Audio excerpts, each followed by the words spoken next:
now. Can't wait to get into this, Chase. It's going to be a belter. Hawthorn down there in 13th, arguably the form team, along with Carlton in the competition, and there's a real buzz around town. There has been all day. The expectation, the rivalry between these two teams is so real. They've come down to GMHBA Stadium. The lights are going to take a hold. Two teams, and they're going to go out in a big, big way. Can't wait. And 200 for Gary Rowan as well. You could argue there's never been a better bang-for-buck player in the competition than Gary Rowan. He's been a low-possession, high-impact player his whole career, and congratulations to him today. It's taken a while to get there, hasn't it? He's had to deal with a number of setbacks, injury-wise and whatever, but playing with Sydney and now Geelong, he looks to make that impact every time he takes the field. Game number 200, look for him to be on the lead, taking the big mark or kicking the goals that count, Gaz. Super player to have up your sleeve. We know Tommy Hawkins is out for an extended period of time. He's come back in. I thought they looked a whole lot more dangerous, and that's absolutely no respect to Tommy Hawkins, but there are different options going forward, and Gary Rowan will provide that. And I'll tell you what, if it comes down to it, ball in hand, not many other players I'd rather have in the hands than him. A couple more that can impact the scoreboard as well. Ollie Henry, he'll be the sub, and Sean Manoel kicked the bag in the VFL last week. He knows how to find the footy and he knows where the goals are. Adds to that flexibility and unpredictability forward. So there's a great outing last time against Sandringham, so he knows where the goals are. You're right, 21 goals from Ollie Henry gives them some flexibility as well. So with big Jeremy Cameron due, they look pretty potent forward to the centre. A couple of big changes for the Hawks now. The ins look great, but you've got to take into account what they're missing. Mitch Lewis comes back after playing the first 3 games of the season, effectively missed the last 3 months. Luke Bruce comes in, but Sicily and Ginnivan in particular, big losses, given the form they've been in. They're massive doubts. I mean, so influential, both those players, but I'm interested to see how Mitch Lewis, we're not expecting miracles. He's kicked 123 goals so far. If they're going to go where we think they might end up, they need a strong big key forward. Fabio Charles done a really good job in his absence, and he's going to appreciate having Mitch Lewis back in the lineup. Big crowd too. Plenty of Hawthorn fans have made the trip down the highway. There's a lot of gold in the grandstands, and it's fantastic to see how many have made the trip to this brilliant stadium. First time for a lot of them, given that it's only Hawthorn's second trip down the highway since 2006. And if Hawthorn get a 9th win for the season today, it'll be the best season yet under Sam Mitchell. 13th in 2022, 8 wins. 16th in 2023, 7 wins. So the way they're travelling right now, they should finish higher on the ladder than they have finished in those 2 seasons. 13th is the best yet under Sam, and 13th is where they start today. And the Sicily out, man, it has come to the team of success. Dylan Moore has won the toss as we head downstairs to Cameron Mooney. Welcome to you, Cam. Thank you very much, Dwayne. Hello, boys. Yes, a lot of talent out here today, isn't there? We know what Hawthorn have got through their list at the moment. They're a young, talented team on the rise. But it's also, you see it from a Geelong point of view, and it's the young guys that they have the ability to bring in over the last couple of years, particularly this young man, Ollie Dempsey. And you have a look at his last 4 weeks.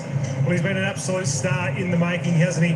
He's really taken the game by the scruff of the neck, particularly last week. But that's what he's averaging at the moment. He's absolutely flying, the second highest rated midfield forward in the AFL. They've just got this ability, Geelong. We talk about an older group and a more mature group. They've always had that ability to bring in young talent, ready-made talent. And along with Dempsey, you've got Max Holmes as well, who's having an outstanding year. Just have a look at his numbers across the board. This is where Geelong have been able to keep up the top of the ladder. It's not through their older guys, it's through their youth. Their ability, as I said, to bring these guys in. Can't wait for this one, boys. It's going to be an absolute cracker. As you said, the atmosphere down here is starting to get electric. It's got a feel about it. Tommy Stewart's always a great interest where he goes. Chase has gone straight into the middle now. He's been outstanding as a half-back. He's been redeployed, so big job in the middle of the ground. Fantastic to have your company wherever you're watching Fox Footy. Opening bounce. Meek and DeConing go at it. They engage in the middle. Meek does cross the line and likes to engage. Stewart starting in the middle, straight to Dangerfield, and he puts the power down. A spear pass, but they drew it up pre-game to Cameron. Match up, Jace. You couldn't ask for a better start, though, could you? I mean, they win the midfield battle at the first clearance, and it's Tom Stewart, the man that you said has been redeployed into the midfield. He gets that clearance. He finds danger, and danger hits the leading Jeremy Cameron, who's been quiet of late as well. It's a massive job for Josh Wedley. He's got the athleticism to go with it, but it's going to be a huge test 2 goals, 3 from 12 possessions against Essendon last week. And can't give them a perfect start. What a match-up, though. Athletically, Reynolds is promising and exciting as anyone up against Cameron, who's just prodigiously talented and a natural athlete himself. So, gee, there's a lot to like about this so far. Big matchups. Aim on. Walks his full measure, almost turned it over. Atkins, after a little knockdown from Dempsey, back towards Rowan.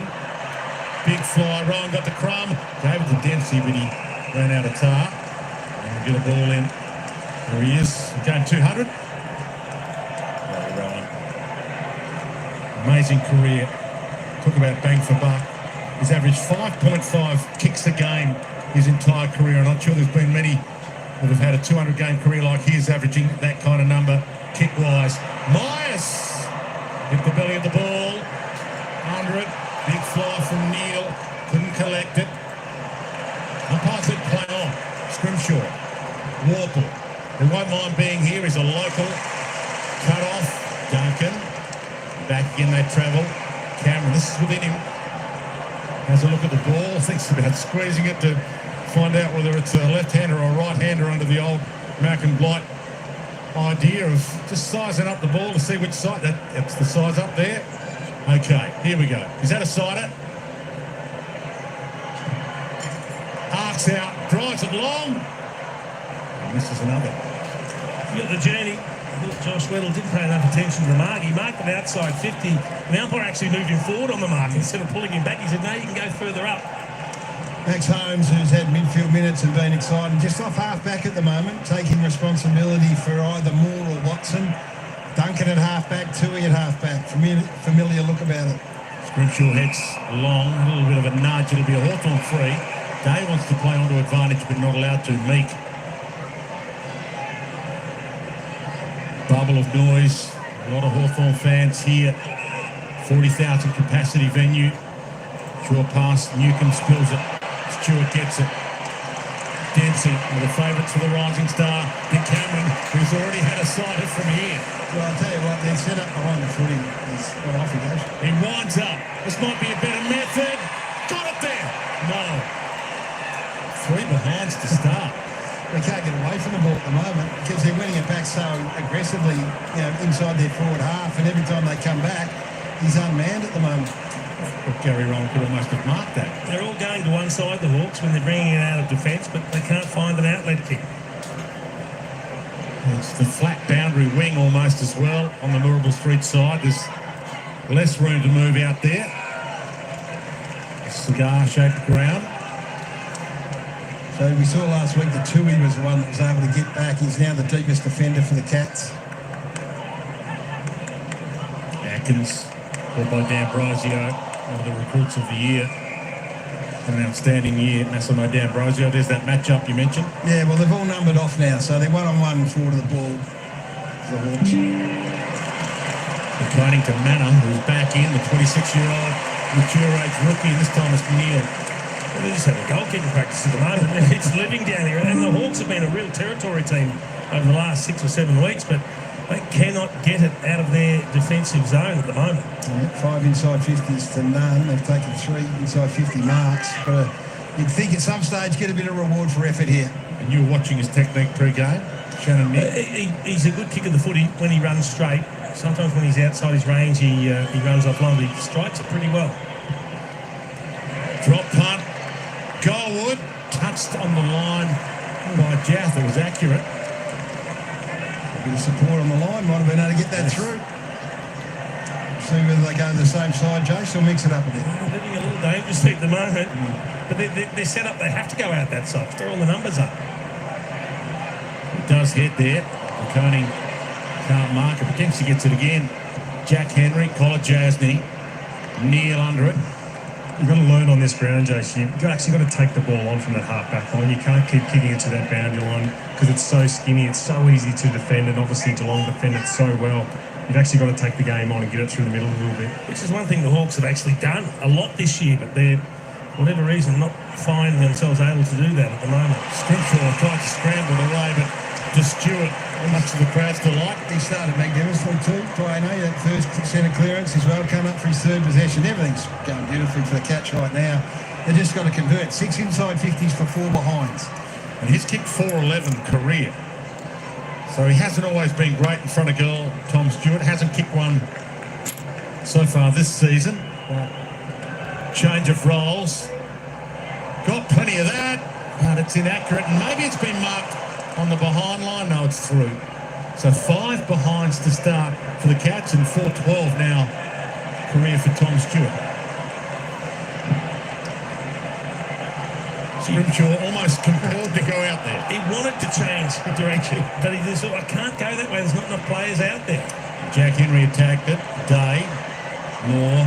Day. He tried to spin his way around, but he spun his way outside the boundary line, and it's a ball in on the other side. They are the number 1 team at the comp at the moment from D50 exiting via the boundary. So they are true to form for the time being. When they get some speed on the ball, they'll go hard through the middle. Again, the boundaries don't have as much width here. Newcomb got away with it. Walpole and to Stewart. James Walpole from Bell Park.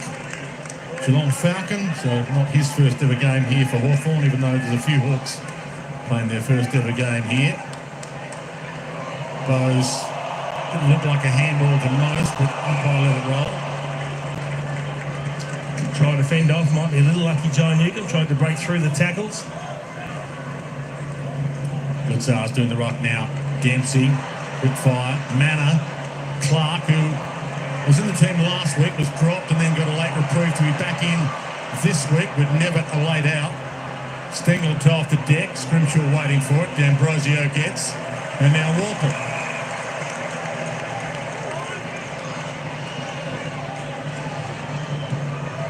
Sent it in the child direction. It might not get there. It did get there. We really had to get the skates on to get there.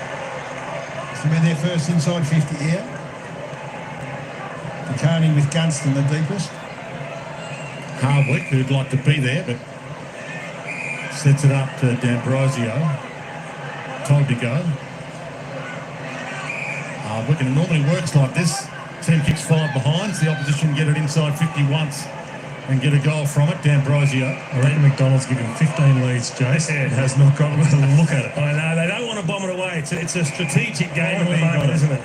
So lead 16. He worked really hard for this one, right? See if we can launch it from there. Coming off a 2-goal game last week against the Eagles. Oh, he nearly hit the roof. Up they fly. Jack Henry. Off hands the big spill. Stewart. Toohey. Bursts it away. Zach Toohey's that thing. Gets it out of there with a big talk. Impey. Aim on. Newcomb. See what Moore wants to do here. Really careful build-up. Just giving Geelong ample opportunity to get numbers back in the hole, which is why they're reluctant to go deep. To the lead, and it might work. So Lewis back into the lineup for the Hawks. Halfway's a tackle. Might be a little rusty. First game since Easter. But at least they aim for him and cut off by the Ginnivan replacement in Seamus Mitchell. So Ginnivan was out yesterday. Mitchell the late in. He heads in that Meek, Charles, Lewis direction. Watson. Moore, who's been kicking them left, right and centre. And it might be touched. He's telling the world it was touched, but the umpire tells the world it's a goal. Well, you called it exactly right, Wayne. The ball just lives in Hawthorn's end of the ground. They get repeat inside 50s, 7 in a row in actual fact, but all they can get was 5 behind. The ball goes up the other end. And potentially Hawthorn are the first team to get the score on the board. Let's have a look at this and see whether we can establish whether it was touched or not. Good luck. It's in traffic, isn't it? You get a close-up to see a finger. It seemed to deflect as well. Might have come off a big part of the hand, did it? Or maybe not. There's the fingers there. You can see the fingers of Holmes' right hand there as the ball leaves. If you complete looking at this angle, you can see the ball's touched by the end of the Geelong position on the score. So behind, the crowd now finding out. At least we know we can trust Dylan Moore. So this is the Hawthorn side who the last 4 weeks have been, the team most inclined to play on for a mark. It's been a much more conservative start to this game. I'm sure it'll open up as things unfold, but it's pretty cautious. So Tui goes another big barrel bounce. Launches a drop punt toward Cameron Weddle. Not completed. Danger now, Manor. The 1-2 with Dempsey. Did he go back and get it? Scoots it to Cameron. Brilliant tackle by Newcomb. Held him and the ball up. Jaff. Dangerfield wrapped in. No prior. Ball up. Good contest, as you'd expect, between two teams on the hunt for a spot in the 8. Only one win difference between these two teams. Hawks are 1-8. Cats are 1-9. Wobbler inside 50. Scrimshaw. Hardwick. Newcomb. Scrimshaw. It was well worked until then. Dempsey will take it. He's getting plenty of it, the rising star favourite. Sam Mitchell, not overly concerned. It'd be different if it was 5 goals straight. It's 5 behinds. And Blitzar's front of the pack. That was bizarre. As the ball was in flight, Jace, it became apparent that it was going to drop much more so than Impey thought. Impey just stood there and watched it. In the end, it's not his responsibility, but as the ball comes in, you would have liked him to just peel off and have a jump at this. He just watched it sort of drop into the arms there. He backs away. Maybe waiting for a call with the pack coming. Must hit the scoreboard now, Geelong. Can play anywhere, but playing a little bit of ruck now. And the team with Stanley and Neil gets up and he held that. So I've got a few tall options without Stanley. And this is another of them. It's probably the best opportunity yet. Easiest shot thus far. Shannon Neal, 1-1 last week. Got one early this week. Only a matter of time. When the ball's living down there, 9-3, the inside 50s. They've had half a dozen genuine shots for goal, been unable to convert. This time, it's a missed set shot from Blitzards. This is an absolute shock for him. But he has the run and jump. Yeah, the Scrimshaw is going to be pretty disappointed when he has a look at that. He's peeling right off the back there, expecting Blitzards to easily make the distance. And he's not able to make up the ground. So this is the new iteration of Geelong's forward line. No Tom Hawkins, Neil's getting opportunity, Cameron, Rowan, and then 3 smalls up the front end. So they've had plenty of shots. So inside 59 times for 6 shots. They're dangerous. It's a pretty accurate kick. 12-6 career now for Shannon Neal. Holding free. Might be allowed to play on us coming back to Dangerfield. It's the wrong person. It's Jack Bowes. It is. I think Bowes knows it's his ball though. You don't have to... He doesn't. He's run off downfield. He's 3 kilometres away. It's a good 60 away. Lloyd Mead's happy because it gives him a chance to go and find Mark Blitzards, who just scarpered off down the ground. Oh, no, it's on the mark now. So Bowes drives it straight down the spine. Flies go up. No one can mark it. Clark. Dangerfield wants to scoot that between his legs to Bowes. Dangerfield gets it back to a dangerous position. Mitchell hunted down by Manor. Got him. Didn't ride him. Hardwick. They get him. Big pack around it. Meek. Neil doing the ruck work forward as expected in that old Tom Hawkins role, full forward and ruck. No hard tags, Jace, that we can see. No. Newcomb sort of arm across Dangerfield, or Dangerfield arm across Newcomb at times. Meek down, Warble out of there. Rolls it away. Duncan, it might be coming back with interest. Dempsey turned inside, turned outside. Back to Duncan. Back to Ollie. Wobbler, Meek, got down low, good collect. Danger, had his eyes read by Rowan, who's got the speed. Well, we got paid that mark. Took a ruckman to have courage, Jace. Love it. Well, they need something to try and pierce this zone. They're set up so well behind the footy, the Cats, putting great pressure on the Hawks ball users as well. And Peter Newcomb. Well, Jasny keeps it alive. No, he doesn't. And when you look down defensive end, you look at the way they're setting up, it's more familiar than it has been in recent times. So now Hawthorn reset, but Tui's been the man that's been able to free himself up and get back up. So the Hawks are bringing an extra one to the stoppage, and it gives Geelong what they love, and that's having that spare behind the ball. Yeah, that's been Tom Stewart. Well, it's clearly not him now. It's Zach Tui, and it's, they're set up beautifully. Yeah, I did it last week with Zach Tui, the spare, and Stewart in the middle, and Bose was their leading possession getter last week, so he started as he finished last week. This is kickable by Dangerfield standards. Top of the square, Rowan's up there. Great grab, D'Ambrosio. Great grab. Coverage from the wing. Super. Mackenzie, they're out. They've come the opposite side to the side they've been going to, and it's open for them. Harvey, who's playing in defence at the moment, skims it to Gunston, ran into a brick wall. McDonald's the one that's running by himself through the middle of the ground, guys, so just watch for him at the back of this stoppage. Yeah, that's a good mark from D'Ambrosio. You can see Dempsey there, his winger, and worked down hard as well. So McDonald is at the back right now that Burns has picked up. So you can see Tui now, who's playing loose in front of Joel. They've got that extra out the stoppage now. It's McDonald over the back. Meek, Newcomb, immediately tackled. Kind of prepared to roll the dice on it. Now Close comes up to close down McDonald. Frees up Impey.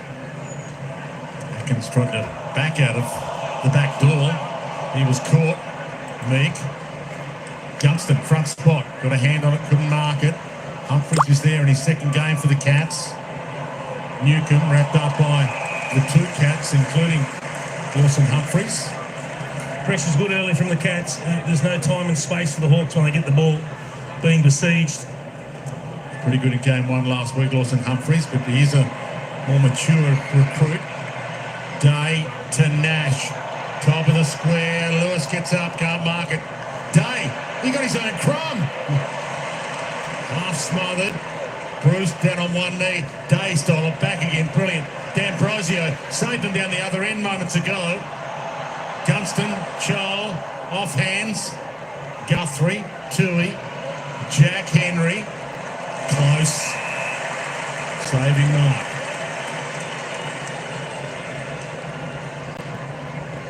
Hawthorn up to their eyeballs in this, as you'd expect for a team that's won its last 5 games. Early leg and Rowan got there ahead of the lot. Just better judgment. They all flew. He was fourth in line. Got one-on-ones ahead of the ball. Just wants to go long. Opens it up. So Jack Henry can go. Tui.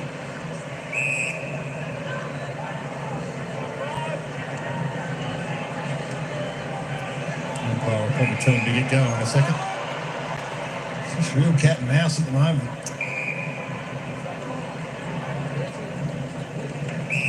Clark gets it from Jack Henry. He goes back to Jack at the moment, isn't it, guys? Just feeling each other out, Moons. They're not really inclined to go super quick at the minute.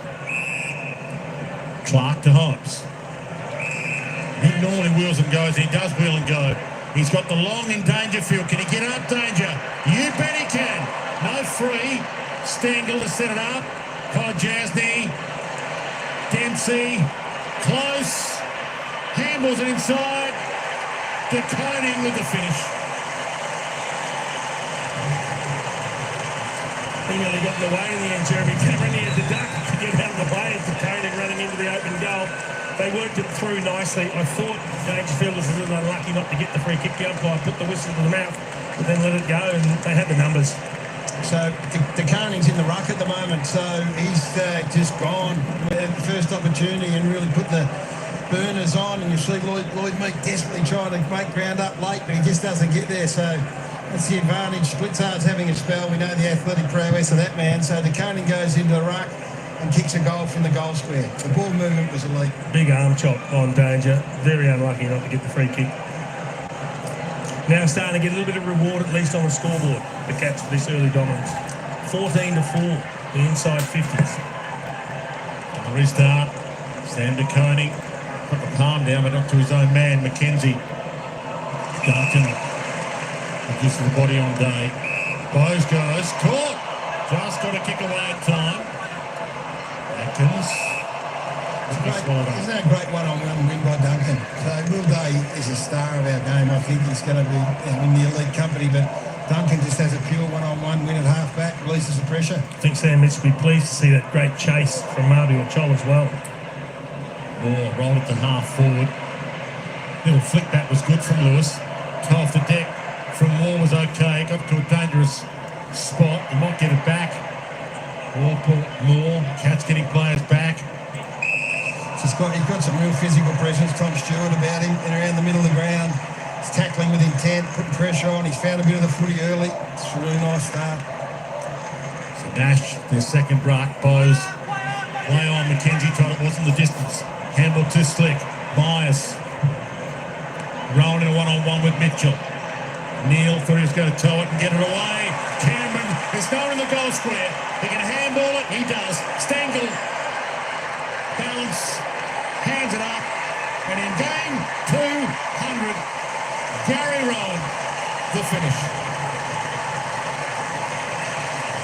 Look at that set up again. I mean, they just had no defensive cover at all. Once that ball left the area, you saw the speedsters, all of them got on the end of it. They take off. It's hard to run when your tongue's hanging out, you're licking your lips that much. Look at all three of them, they go, which of us is going to end up with it? And it's fallen the right way because the 200 game has been able to hit the scoreboard, but gee, defensively they're going to look at that. They have to have some coverage behind the footy. You can't let them out this goal side like that. Bad fumble from D'Ambrosio, unfortunately. As soon as you fumble under pressure, the opposition's ready to carry it away, and that's what they did. Just a good leg speed. Jason, we came here expecting Hawthorn to go and run and challenge the leg speed of this Geelong outfit. Last two goals, they've gone almost the length of the ground by hand. Sam de Koning, quick fire, handball, Stewart, another clearance, Atkins. Rowan! Geez, the last couple of steps, he hit fifth, got in front, took it chest out. Tommy Stewart's had 5 touches, 4 contested, 2 centre bounce clearances. He's having a massive impact. And Jeremy Cameron and Rowan and you name them down there in that 450, they'll lap this up all night long. Talk a lot about his low kick, big impact games. Gary Rowan. It's a work back to perfection. He's got 2 from 3 kicks. One thing he's always done is a beautiful set shot. Beautiful rhythm. He keeps everything straight, aligned, kicks through the footy. But Sam Frost actually had really good positioning in this matchup. You can see the clearance eventually worked out here by Stewart to Atkins. Frost is right there, but he's just too explosive. Jet Rowan, Gary Rowan. He's so quick. Even he's had injuries, and he's at he's close to the end of his career than he is the beginning, but he's still got lightning, explosive speed off the mark.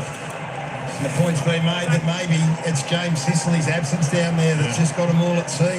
We've had 2 goals that have gone the length of the ground with no one prepared to sit back and organise. So maybe they just need someone to take control of that back half. Little sweep by hand by de Koning. They kind of get the clearance even though they didn't have a decisive possession to get it to centre half forward. Nash, Warple, Jaff.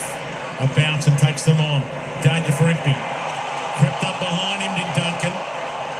De Koning wrapped up by Warple, dropped it. Just ran himself into trouble, Jeff, with the bounce. Didn't need it. He had players further afield, but the time he bounced, he then had to quickly shovel the hand pass out, and that put his teammate under pressure. Sam Mitchell has got something to work out at quarter time here. Down by 28 points. 4 minutes from the game. Bang! Cut him in half. Atkins didn't know that was coming. Came from the blind side. It was a super tackle. And a fair tackle. And well received. If you can receive it, you just jump back up. Tommy Atkins. Day again, fighting the fight. Got it to half forward, Stewart at half back. Jack Henry, high contact, free kick, Cats, and they're away. Duncan looks up. He's got Holmes. He'll get this and go. A few options outside. Just delayed it a second. Heads in the Stengel direction. Made it tough for him. Made it impossible for him. Colin Jantley left it behind. Hardwick. McDonald. Moore. Nash. Dainty little kick to Meek. He's not your run and carry guy. So he waits for Jath to come past. So Tommy Stewart's now freed himself up behind the footy. This is why Hawthorn can't go with the same speed that you're seeing Geelong go with. So look up and see an extra Geelong defender down here. Nash. Oh, and you can put it to grass. Aim on, and the little fumbles become big things. Holmes down the spine. Stengel's his man. Thumped away. Jath had to wait. Dangerfield. Jath got him. Game's gone up a gear. Duncan. Manor lays the tackle. Only game 3 for Sean Manor, but it's a 26-year-old body that he's got. Mature age pickup. There's 27 in a month. So I'm going about this Tom Stewart stuff, but he's now gone to half-back. So he's the Duncan push up into the ground. Duncan and Stewart floats to half-back and plays the role that he hasn't been able to for the best part of 6 weeks. Mitchell turns it over. Myers, worst possible guy to give it to. Normally finds a chest. Dangerfield to Stengel. Low trajectory. Bounced off his forehead. Day, right spot, right time. Warple. Nash. Day. Aim on. D'Ambrosio. Got 2 minutes to play with here, Hawthorn, to get a goal to take in at quarter time. Mitchell. Overcooked that, straight to Guthrie. It's a horrible kick. He was 5-10 metres clear on the lead. Mitch Lewis, love to get him an early touch, but it's just kicked straight over his head to his opponent. And they're kicking from a long way back when they go forward, Jace, because they haven't got any overlap. So their kicks are shallow and they're being picked off by the Geelong defenders. D'Ambrosio the crumb, Hardwick, Warple, Frost, D'Ambrosio, quick fire, Bruce, half smothered, fully smothered really right out of play. It's been impressive, the pressure from the Cats. They haven't allowed the Hawks to breathe at any stage. Yeah, and that number there sort of tells your story as well. It's just been superbly set up so far. Now, it's not to say we've seen games like this before that Hawthorn will get settled. Quarter time can't come quick enough at the moment, but they set this game up beautifully, the Cats. Koning, Dangerfield left it behind. Day sets it up with the inside kick, and he found Watson. Can the Wizard get it going? He can't. Touch by on. Gunston, he doesn't have to get rid of it. He had no prior. I'd love to steal a late goal here. Just trying to reduce a bit of the damage on the scoreboard. The stoppage might be the best chance. They're 10-8 clearances. Meek flicked it over his head. Guthrie, they all came at him, and he dropped it. We know this Hawthorn side will keep coming. That's what has been impressive about them under Sam Mitchell is they will not roll over. Meek, almost over the shoulder.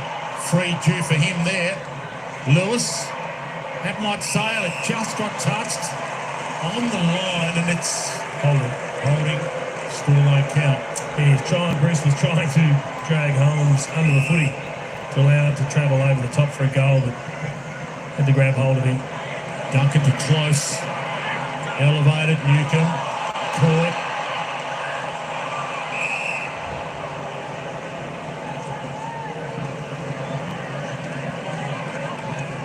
Time enough for either team to score from this. Meek. Warple.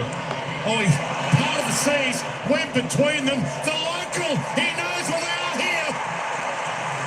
The Bell Park kid delivers their first.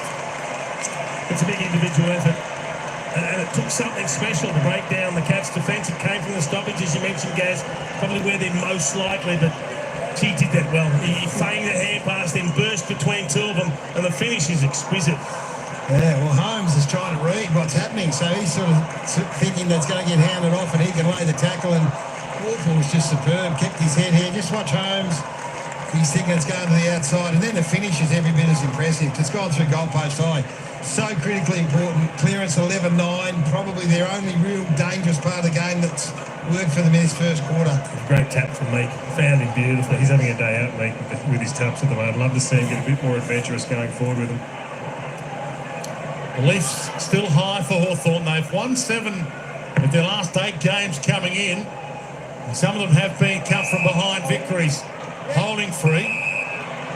So Hawthorn will get the last say here at nearly 50. He was about to call advantage and then they turned it over. A mark here would make it interesting.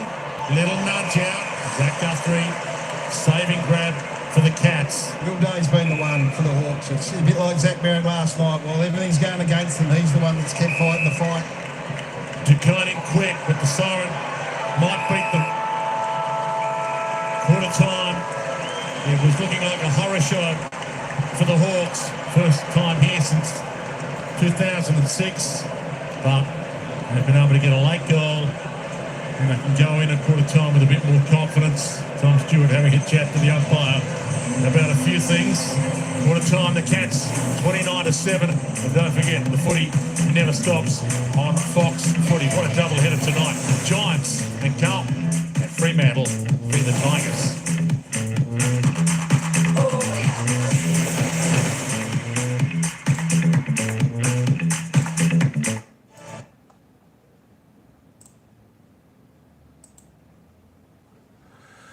Wow, what a first quarter, folks. What a first quarter. I tell you what, the pressure is absolutely enormous here between the Cats and the Hawks. Of course, the Cats have had plenty of options up forward. They missed those early goals, but they've certainly rectified that on the scoreboard. Cats 4-5, 29 lead the Hawks 1-1-7. I think the thing with the Hawks is the pressure is coming so hard and fast by the Cats that Hawthorn are not quite able to just steady, poise, and hit their mark just right. But I wouldn't worry too much about the scoreboard just at the moment because both teams are playing well. Let's head over and we'll have a little bit of a look. As we can see, the worm just here, it's been all Cats, all Cats. All right, let's go and check out a few of the stats, see how the players are shaping up. So here we've got the top possession getter here, Will Day here of the Hawks. He's got 11 possessions with 5 kicks, 6 handballs, 4 tackles, 3 clearances. He's doing pretty good, Will Day. Absolutely. Oliver Dempsey has 10 for the Cats, 3 kicks, 7 handballs, 1 tackle, 1 clearance. Mitch Duncan from the Cats with 9. Warple, Hardwick and D'Ambrosio with 8 for the Hawks. Moore and Meek with 7. All sharing it around a bit. There we have a look at Patrick Dangerfield. Baby Icy, mega love shout out from Tina. Thanks everyone for coming in. We're only about 3.5 minutes away from the second quarter starting here.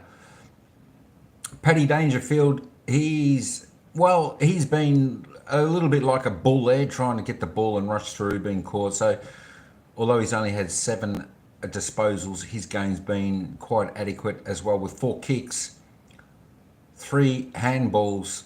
He's had 1 mark, 1 tackle, 2 clearances, so he's not going too bad. Let's just come down the board a little bit. We'll see if you can see your favourite player there. And the stats, Gary Rowan, well, he's off to a great start. He's had 2 goals off only the 5 possessions. 2 goals from 3 kicks, so he's going a 66% strike rate, goal to kick, so he's going all right. 2 handballs, 2 marks. Who else can we go down here? Jeremy Cameron for the Cats. Let's go and check him out. He's only had 4 possessions, 3 kicks, 1 handball. He's had the 3 marks and he's been very wayward with his kicking with just 3 behinds. So Hawthorn are quite lucky that Jeremy Cameron has been not kicking well today. But look out, he might turn that around. Let's go down a little bit more of the stats of all the players. Just take that back up and we'll just have a quick look at the goal scorers. So the top goal scorer, of course, Gary Rowan with 2 for Geelong. Warple for Hawthorn, he's got 1. Shannon Neal, he's got 1 for the Cats, who was the first goal scorer of the game. And of course, Sam DeConing, 1 for the Cats. All right. Let's get back up. Let's go and have a little bit of a look at some of the team stats. It's a tie, 50-50, I tell you what. The score says otherwise at the moment, but the play is, it can still go anyone's game. Anyone's game, this one, so don't go too far away. We're in for a good second half. All right, so disposal count, as you can see, 97-92. Pretty even. Kicks and handballs pretty much the same, so they're not doing too bad. Geelong have got 7 more inside 50s than the Hawks, 17-10. Their disposal efficiency 71 to 66. Geelong up on their season average. Hawthorn just a little bit below. That's due to the pressure coming from the Cats. Inside 50 efficiency. Have a look at that. 64%, which is 20% up for the Catters, but the Hawks, as you can see, the pressure coming from the Cats, defensive backs, down to 20%. That will definitely need to lift there for the Hawks. Free kicks, 3 apiece. I think, yeah, Dalton's right. I think the umpire put away his whistle there. Definitely through that game. But sometimes it's actually not too bad to let the play keep on rolling. There we go. The hit-outs pretty much the same. 3 ahead to the Hawks. The clearances, 3 ahead to the Hawks there. Centre clearances, 3 apiece. Stoppage clearances.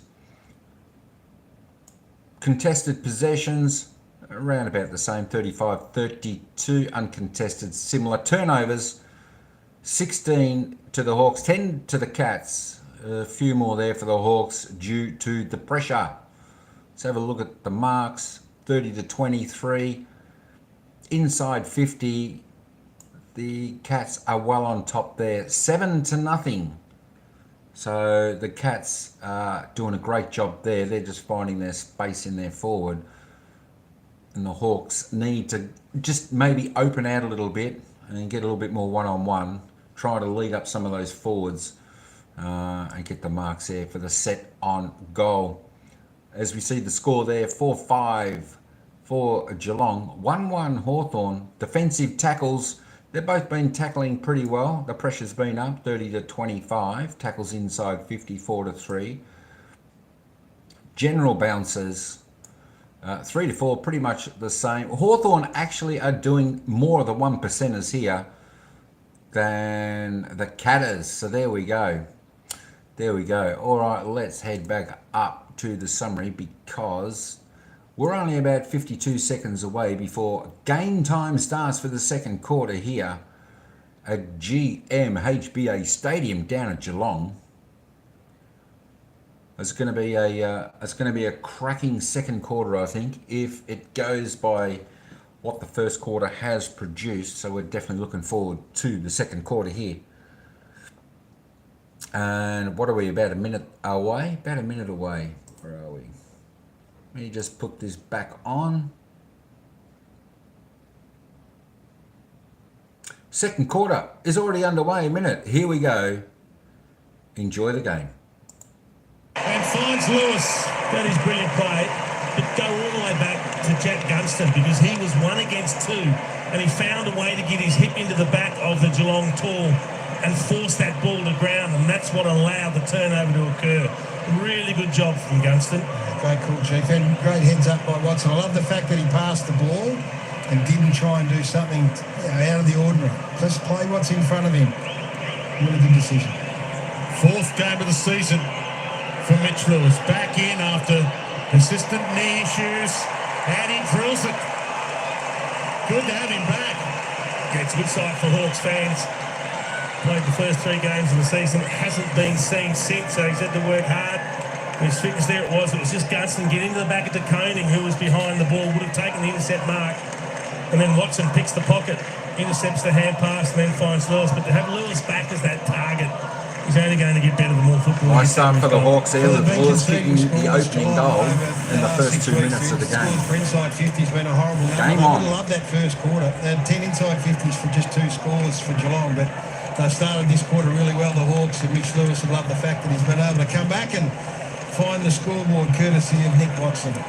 If you think you've seen this movie before, these two teams met in round 3 at the MCG. Geelong kicked the first 6 goals of the game. Hawthorn then kicked 5 goals in a row in the second quarter to fight back. So maybe a similar tale unfolding here. De Koning runs past a couple. Neil, hands outstretched, took it well on the run. He's hobbling though. That's a great kick from De Koning. Lost the boot. To have a ruckman that can do that, to deliver to the leading forward who doesn't break stride. Kick was perfect.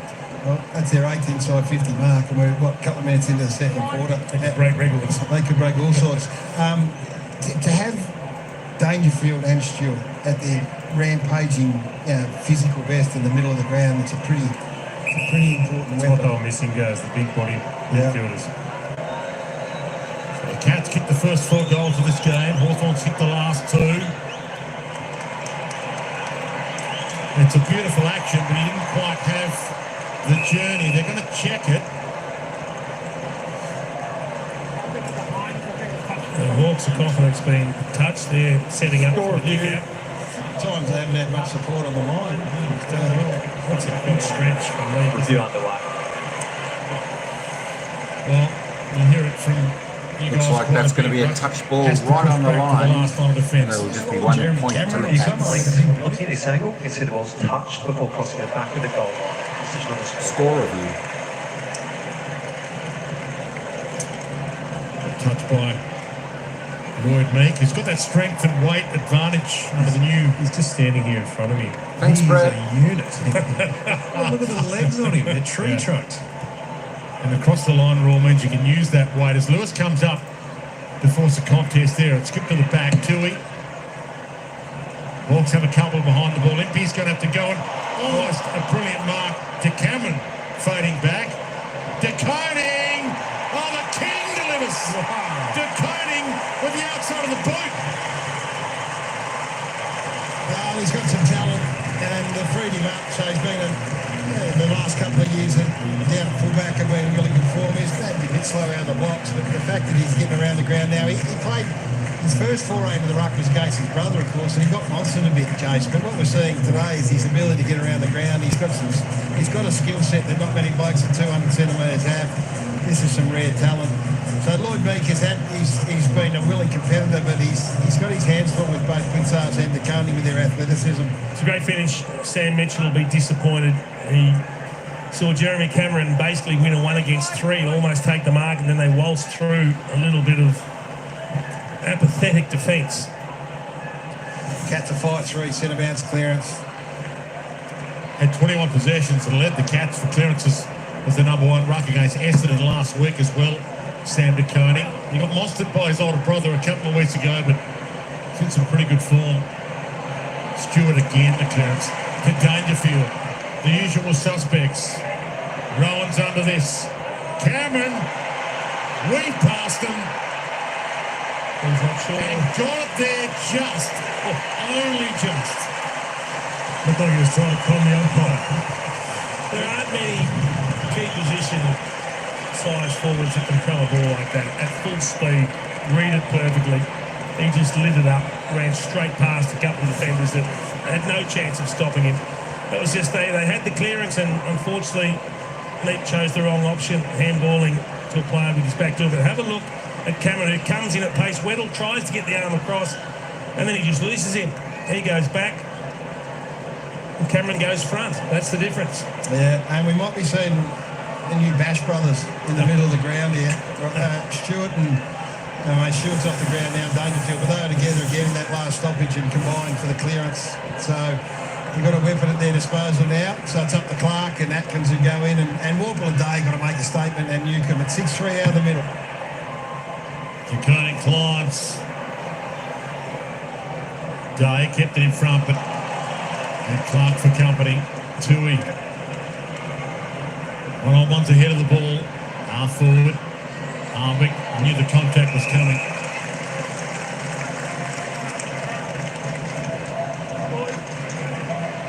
Barely a spare seat in the house. Saturday twilight clash. Bowes kick smothered. DJI to the boundaries is the perfect slot for a game here at the Cattery. Saturday twilight. The pubs and restaurants are full before and after. And plenty of time for those travelling from Melbourne to get home before it's too late. Great sight. New stand here is absolutely magnificent. She's jam-packed as well.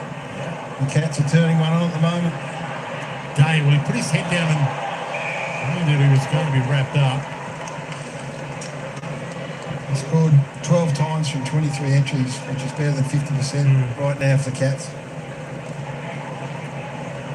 Atkins somehow got it away. Meek down tackled again. Bowes had a piece of it. Flings it out. Amon to the 2-on-2 on the wing, declaring another big win. Behind the ball. Neil doing the ruck work ahead of the ball, and he's about to fly here. Or Cameron in front of the pack. Neil the crumb. Bowes flings it. Harwick. McKenzie. Chole's going to have to get there. Does. Makes a contest to get it out. It's been hard work exiting the defensive 50 for the Hawks today. It's one of the things that they've been doing so well the last 6, 8, 10 weeks. The Cats are just putting enormous pressure on. Quick scramble. Stengel playing in front. Mitchell. Scrimshaw. Went the wrong way. Bowes. Oh. Quick fire handle to Holmes. Atkins about to pounce. Weddle with him. Back to Clark. On the overlap. Humphries. Big moment for him. Didn't want to go for his first. Gave it up close. They have put the hammer down, the Cats. The most impressive thing, Jace, for me, is that the ball is moving quickly. So it might sound strange. It's not so much the leg speed or anything else of this Geelong side. It's how quickly the ball is getting moved on. And they're prepared to give it quickly. The handball from Bowes was just a rocket, but it got out into some space. So look at that. Bang, bang. Again. Quick ball movement. And the Hawks haven't turned it up. Their pressure this quarter is 200. They can't get to them because they move the footy on really quickly. And see, they're now kicked 7 goals, 6 from 26 entries. So they're going at 50%. I just love that every time a Geelong player needed a teammate, there was one there to lend a hand. They always had an option. Never got hung out to dry. There was always someone coming from however far away to make space, to make an option. Challenge over the Hawks, Wayno. This is a side that we've all admired and respected and given great praise. Well, they're getting put to the sword here. What do they got? It's been a total of 2 Hawthorns this year. They lost their first 5 games. They've won their last 5. Impey bangs it away to half forward. Free kick. He was dealt with late. So here's a chance they can go quick to one-on-one inside their forward 50. If they go slow, the Cats will hit numbers back. Watson set the last goal up. Gets out wide. More beaten for it. Holmes knocked it to Dempsey with a double-handed bounce and then the fake. Scrimshaw puts it to grass. Warple mops up the mess. Impey collects it on the half volley. Newcomb overcooked it to Weddle. Has to go back and get it. Does like to run though. Drives it long. Cats with a spare. Colin Jasny. Terrible kick from Josh Weddle. You have to look up and see the outnumber there, and yet decide to kick to the 2-on-1 anyway. Clark, happy to be back in. It's that late reprieve. There's the difference. With 11 out, wrong. Pushing numbers back hard here, Hawthorn. Opens it up. We've got Cameron and Dempsey in the middle. Dempsey's had his own Sherrin. Chips it to Nash. Well, can't go quick. The Cats have got numbers back behind the footy here. Oh boy. Possession 13 for Dempsey, by the way. Impey. Warple also had plenty of it. Bounce pass to Jaff. Go get that. And he does. He's caught by the ear. It's normally a free, then he's caught by the leg.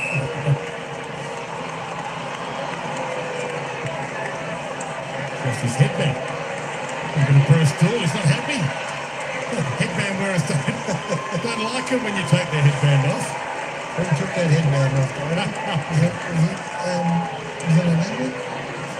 Might have been back in the Bruce Tool days, yes. Nice memory.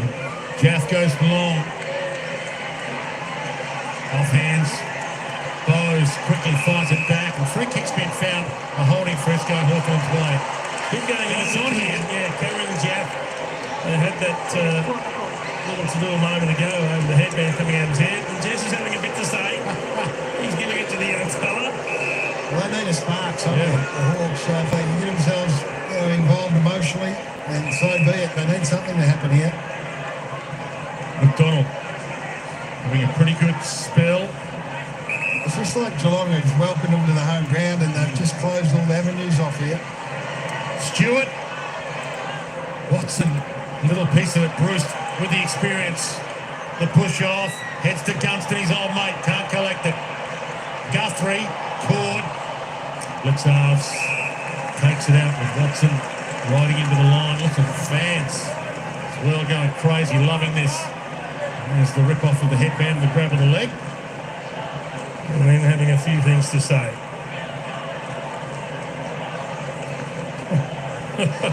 There's the comeback. Meek flicks it to the back. Dempsey read it again. Dangerfield. Rowan. Duncan. Chips it out wide. Race on. McDonald got there, but not before Clark got there. Put the pressure on the kick and pressure enough for Scrimshaw to outmark Cameron. He did well. He took front spot away from Cameron then. Aggressive kick. It'll work though. Jath got some protection from Walpole, but he dropped it. Manor outside of the boot, if you don't mind. Myers from the Myers gift delivery department. He just chipped it over the top to Neil. Well, Jeremy Cameron's just making his way over towards Chankot Jath. You'll see him right now. About to give him a little pat on the back. Well, and that's fair enough. If you're going to get involved in the verbal, which he has been, and then you drop a chest mark, you know it's coming. And the Hawks are trying to fly the flag for him, but It's a bad mistake, wasn't it? it's a horrible mistake, Jason. It sort of summed it up a little bit. They've got an uncertainty about them and have had from the start of this game. He's an accurate kick. He's got that going for him. And he salutes.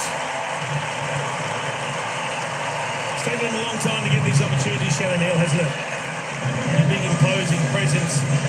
He's been doing it at a lower level for quite some time now. But there's the beautiful square up, and I think he just had it spent before he actually took possession. And as soon as you turn it over, you're in trouble.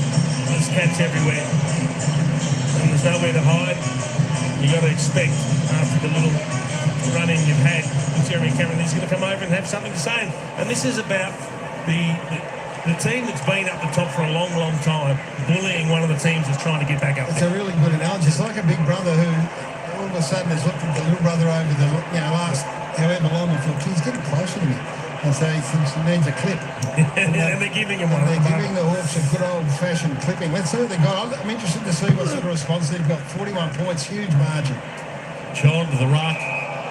You're right about Neil. He was picked 33 2020, so on the list a couple of years now, but with Hawkins out, it's a massive opportunity. He was actually fit and ready to go before round one a season ago, and he rolled his ankle in the gutter here in a pre-season game, Shannon Neil, and wrecked his momentum. It's Jath and McKenzie, McDonald and Moore, 6 possessions, 4 possessions, 5 possessions. They're the young blokes who've got to get involved. So Manor found Dangerfield. He can't quite find Cameron. Bowes can't quite find it. He's in some good form as well. Jack Bowes, 26 possessions, most for Geelong in the win over Essendon. It's amazing, hard to believe the Cats were given him and pick 7 in that Gold Coast salary cap dump. Block, free kick. Cameron won't come back enough, and Jath. See, I don't know whether Neil needed to hand that off to Jeremy Cameron then. We watched him pre-game, Chief. He had that 40 metres covered all night long. Yeah, he's playing well too.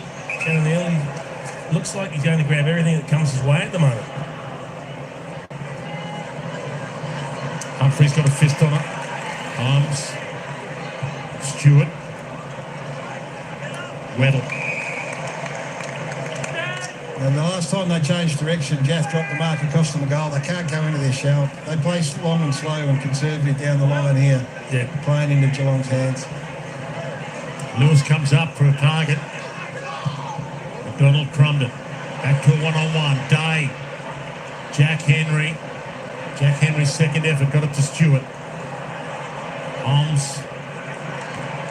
Tui. Dempsey. Tui was held too long. So it's a Cats ball. RBL played his case. Downfield, so it won't be Tui's ball. It was to the man that was on the end of the handball from him. Dempsey possession 15 coming up. Neil edged under it by Frost legally. Crowd didn't quite agree, but the umpire said no, it was okay. McDonald.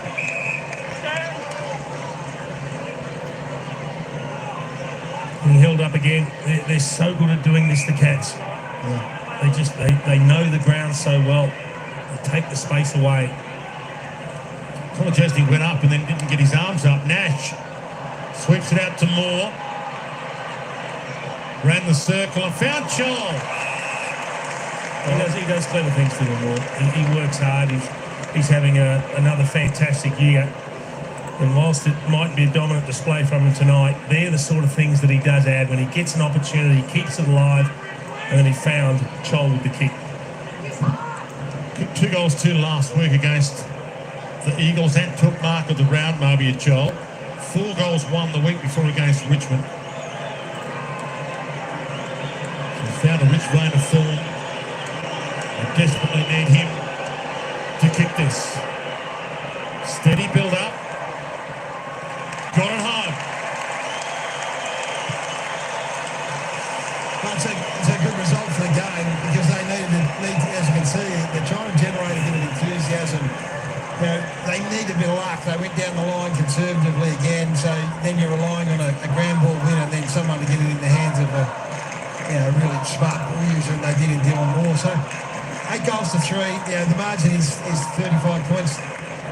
The best of Hawthorn don't get affected by the scoreboard. They can't go into their shell. They've got to keep presenting and keep taking the game on. See whether or not Geelong, who have been so well organised, and you called it, Chase, they just have got this ground pegged, obviously. And if they can if Hawthorn keep probing and asking a question, got to hope that they're open. It just opens a fraction, and then they can walk through the door. But Jeremy Cameron on the bench, we'll see what that's about. Just looking at his right ankle at the moment, guys. Socks off, so just checking it out. Moore again to set it up. What of the day? 2 of their guns combining. Lewis got there late. Jack Henry, front spot. Backed himself, just attacked the footy. To Duncan, turnover, Jaff. Moore lifted his right. That's a splendid kick to McDonald. He can go back and kick this. That's an example of what we're talking about. If you can hang in and just keep probing and wait for the mistake, and the mistake comes, now they've got to be good enough to take advantage of it. And again, this happened round 3 when these 2 teams met. Geelong kicked the first 6 goals in a row in the first quarter in a bizarre game. Hawthorn then kicked 5 in a row in the second. And then the game was stopped for 40 minutes due to lightning at the MCG. It was a weird night. Heads going. This is to the near side. Another drop mark in the build-up from TJ, from Jaff. So maybe he's having problems with the lights. The alternative is he's got symbols for hands tonight. So we hope it's the light that's creating the problem. Very funny. That's the 4-time premiership star from the Hawks, Jason Dunster with us. Bush. Speaking of the crowd, it's a massive crowd. Expecting the biggest crowd since the redevelopment here. 40,000 odd they're expecting in this one tonight. It is huge. Feels like it's still building and making some sort of noise. Duncan gets it back, finds Myers. Just for the first time tonight, they've got a bit of pressure on Geelong here, the Hawks. And did that clip fingers? Bruce claims it did. It did, but he didn't do enough. Didn't do enough to spoil it. So Manor to line up. 3rd game of his career. Been an amazing story. 26-year-old mature age recruit. Played the first couple of the season, I think, Dwayne did. Yeah, he did. And he played at Werribee, he played with Richmond's VFL, he played in the Ovens and Murray with Laverton. The Cats have got a great history of finding young, mature age recruits. And that's to the near side. They've found a lot over time when you think about, well, in this team alone, Tom Stewart, Tom Atkins, Brad Close, Mark Blitzar's all taken as mature age players. And more than just handy finds, so it's all gun players. They've got to get, the 20 times they've exited D50 and only been able to get it inside their own forward 50 once, the Hawks. So that's this side of the game that they've got to improve on. Put some pressure on this Geelong defence. That's dangerous. Moore might get there. Ugly bounce, but he kept it in front. Yippee. Aim on. Moore. Jaff. Confidence building. Gunston got there, dropped it. Newcomb may have got on his way, but he still probably should have scored it anyway. Back against the flood, Jeff to Rowan. High contact. Stengel's playing onto advantage. Manor cut down by McKenzie. That's ball. Another little win. If Gunston takes that mark, they've got the opportunity to go the full length of the ground again. So they're pretty precocious. They're pretty young, and they'll just keep coming, Hawthorn. We know they're young and fit. And again, there's a lot of their fans in the house, cheering them on, willing them for the comeback. Amon. Humphries was in the hole. Koenig, Stewart, Duncan. Neil 1-on-2. Put the free. They had the numbers. Jeremy Cameron still off the ground. Dangerfield pushes forward. That's in his direction. So a couple to beat. Won't beat them both. By the way, this won't be the record crowd, even if it is 40,000 here tonight. The record crowd here for an AFL game, VFL game, 49,100. Cats v Carlton in 1952. And where'd they put them? I'm not sure. 49,152. Had a Moral Street, I think they were. Hanging off the rafters. Absolutely. Moore, kick smothered. Stengel cuts it off. Set sail. With 3 Hawks behind the ball to take it through. Not sure that went through. Day. Jaff. Trouble. Yeah. The moment he kept it alive and handled the Jaff had to go out that side. There was nobody there. Tui. Decoding. Guitars works his way to the front. Just take a little bit of sting out of it last minute or two. The Cats, like a good experienced team, got the game pretty well in hand at the moment.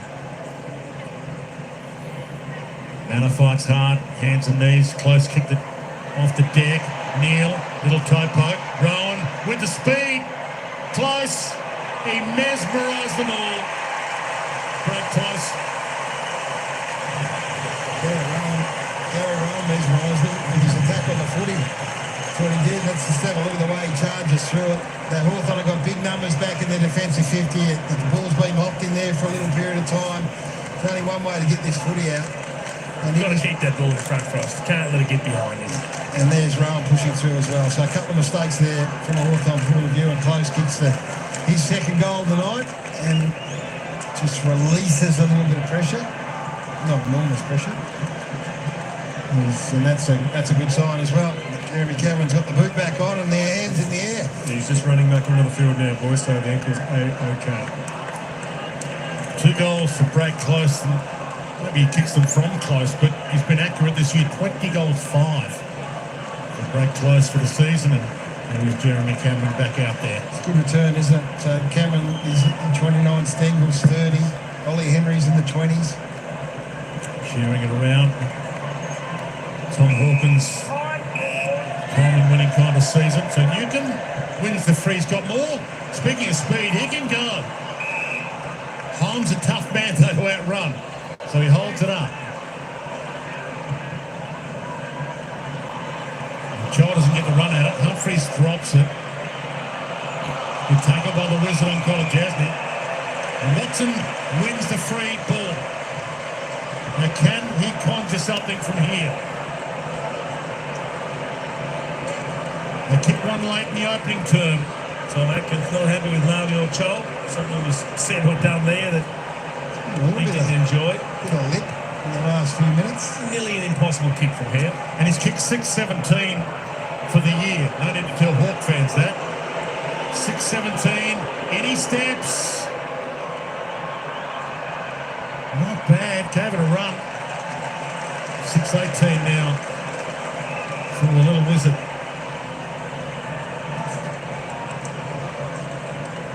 To the pocket.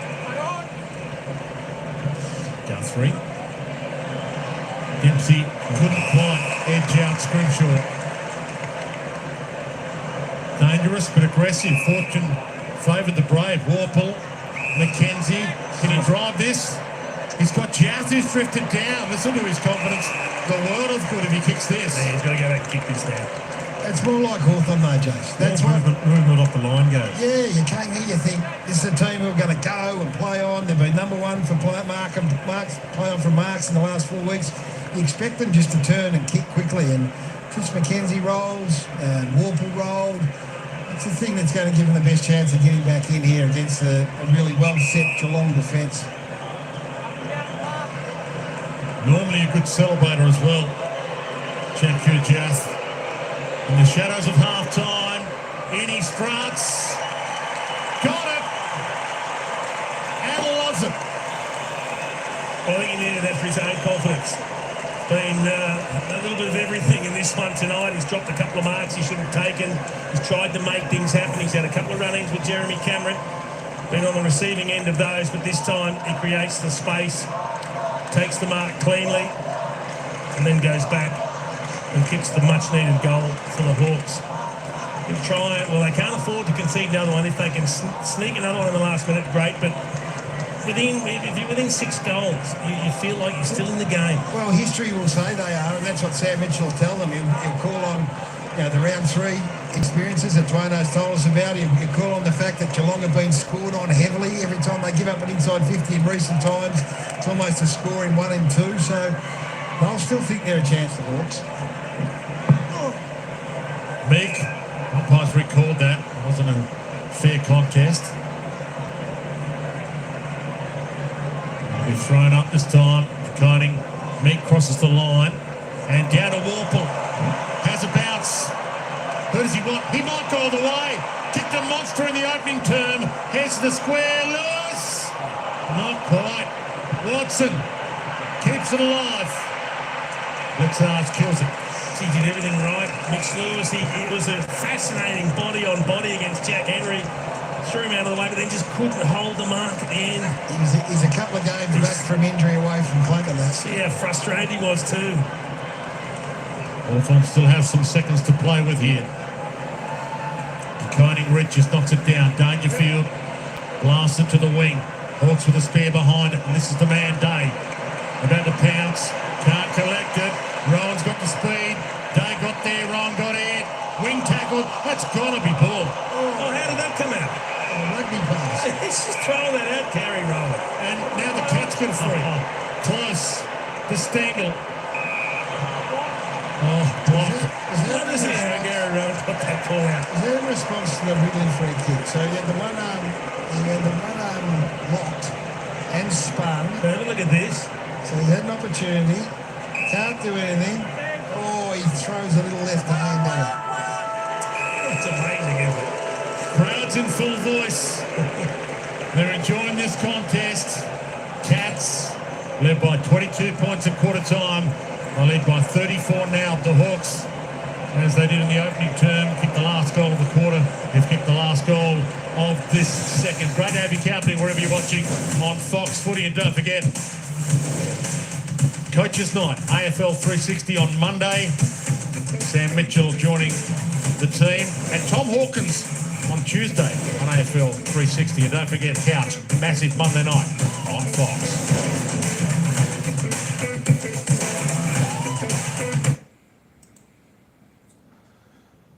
Yo, Adrian, ADG, what's going on, brother? What's going on? I tell you what, are you watching the game? Are you watching the game? I tell you what, this scoreline here, folks, Geelong lead at half-time, 9-7-61 to Hawthorn, 4-3-27. It's been a high-pressure, intensity type of game.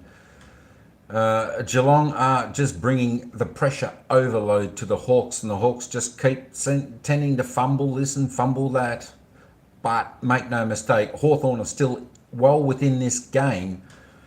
They haven't give up. They're still charging. It's just that they can't find their targets too well down forward. That being said, the last couple of minutes of that second quarter, Hawthorn seemed to just settle a little bit, and they got that late goal, which was well needed. Of course, Giath there, he's doing quite well. He fumbled a little bit just through the thought of the pressure coming to him. He fumbled it a bit, but the longer the game's going, the better he's getting into it and the better he's playing. So he's going quite well, Giath, for the Hawks. I was expecting maybe a little bit of a melee there at half time, but it didn't happen. There's a bit happening, bit of action happening, a little bit of niggling going on between a few players there, Jonathan, Cameron, etc., and a couple more. But it's been a ring-a-ding-ding game so far, folks. That is half time here at GMHBA Stadium down here at Geelong.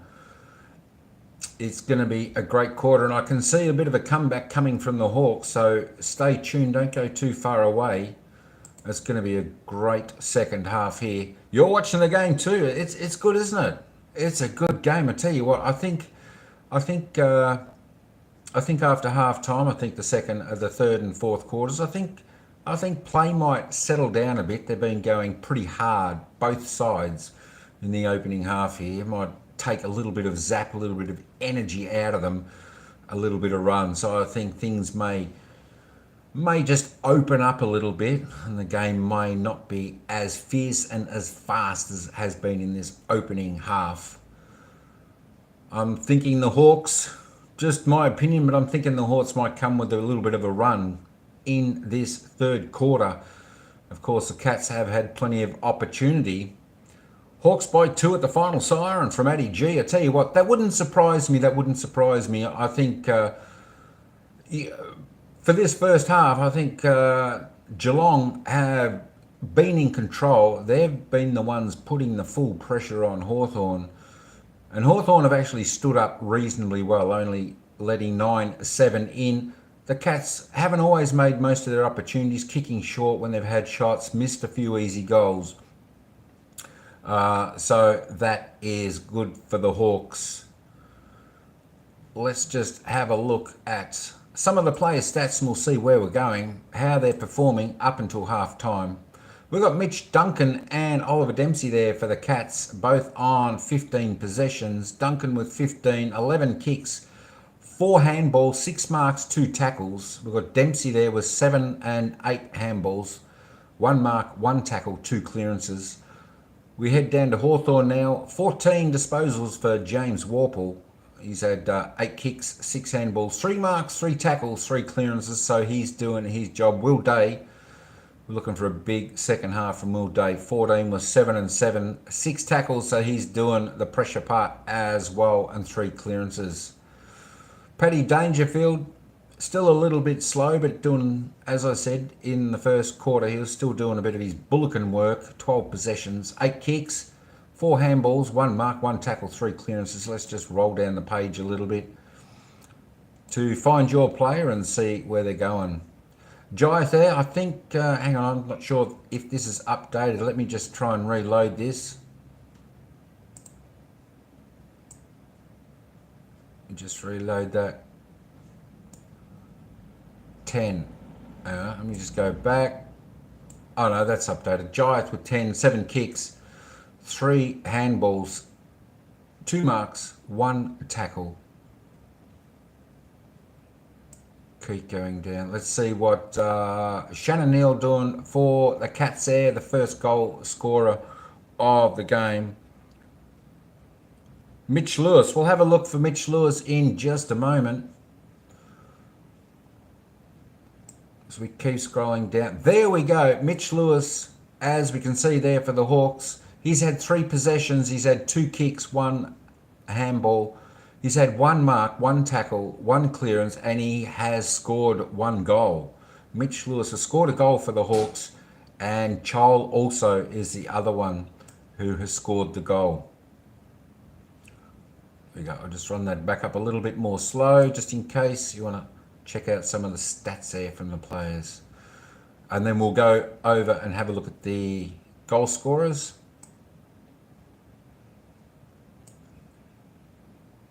But it's a great game down here at Geelong. As I said, it's a fierce, fast game here this evening down here.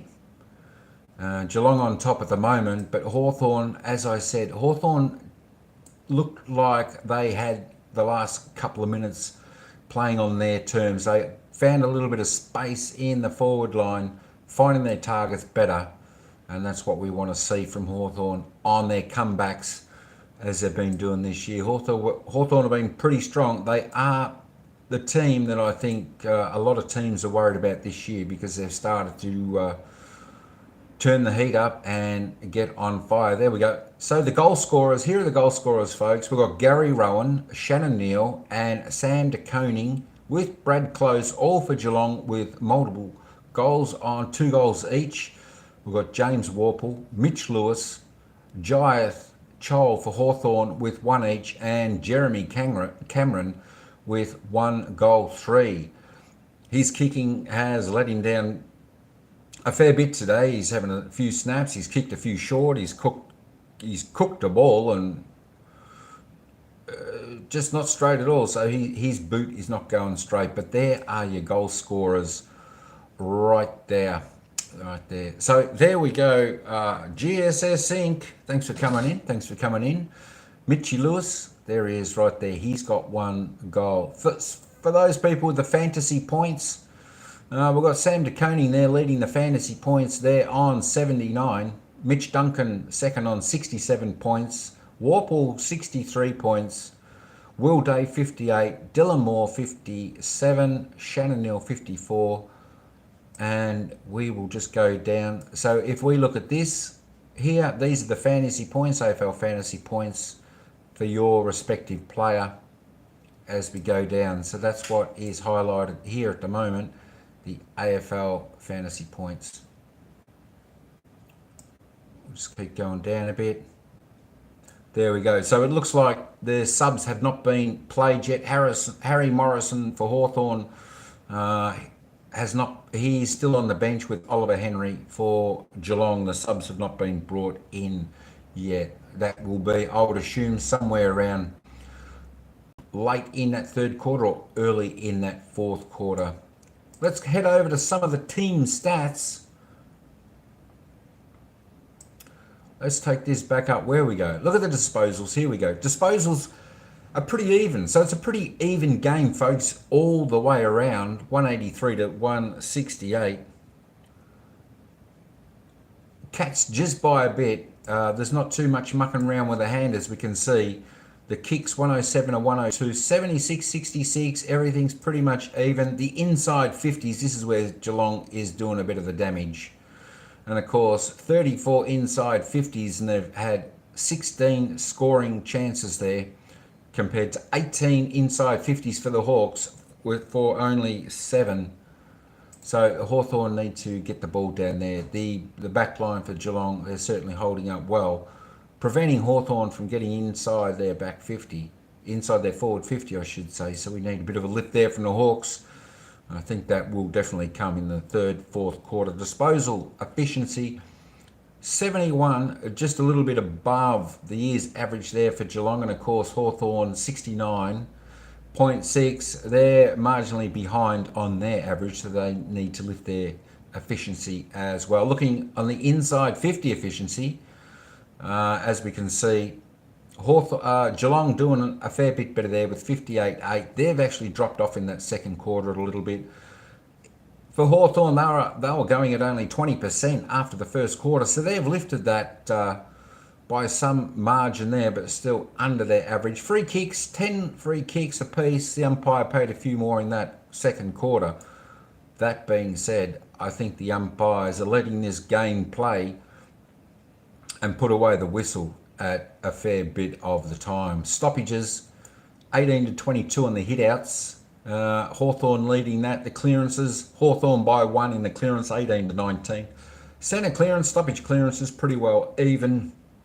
Contested possessions, well, again, pretty much even. As I said, going by the scoreboard, I know there's a margin there, but this is a pretty even game. It's just that Geelong are just bringing that extra bit of pressure, which is causing Hawthorn just to not steady, compose himself for the next possession looking forward.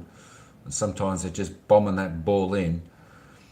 75-64 to the contested possessions. Uncontested, 103 to 100. Turnovers, 28 to 35. It's a bit of a turnover fest here down at the stadium.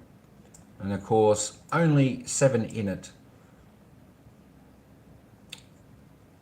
get down to, let's go and have a look at the marks for the Cats and the Hawks. There we go. The marks are pretty similar around the grounds, 47, 44. Inside 50 marks, well, Geelong are finding their targets there. They've got 10 inside 50 marks, which will then give them shots on goal. To Hawthorn's 4, and one of those came in the last minute of the second quarter where Hawthorn scored that well-needed goal. Contested marks 4-5, favouring the Cats, scoring 9-7 to 4-3. Let's have a look at the tackles. ADG, did you see, I think North Melbourne won today. That was one of my good outsiders. I thought they might get up today over the Gold Coast. I think they were about 450 or something to win that game. So that was pretty good. It was pretty good. The tackles, well, it looks like they're both bringing the pressure, but the Cats seem to be the pressure just seems to be extra ramped up here at the moment, even though the tackle count is pretty similar. Tackles inside 56 apiece.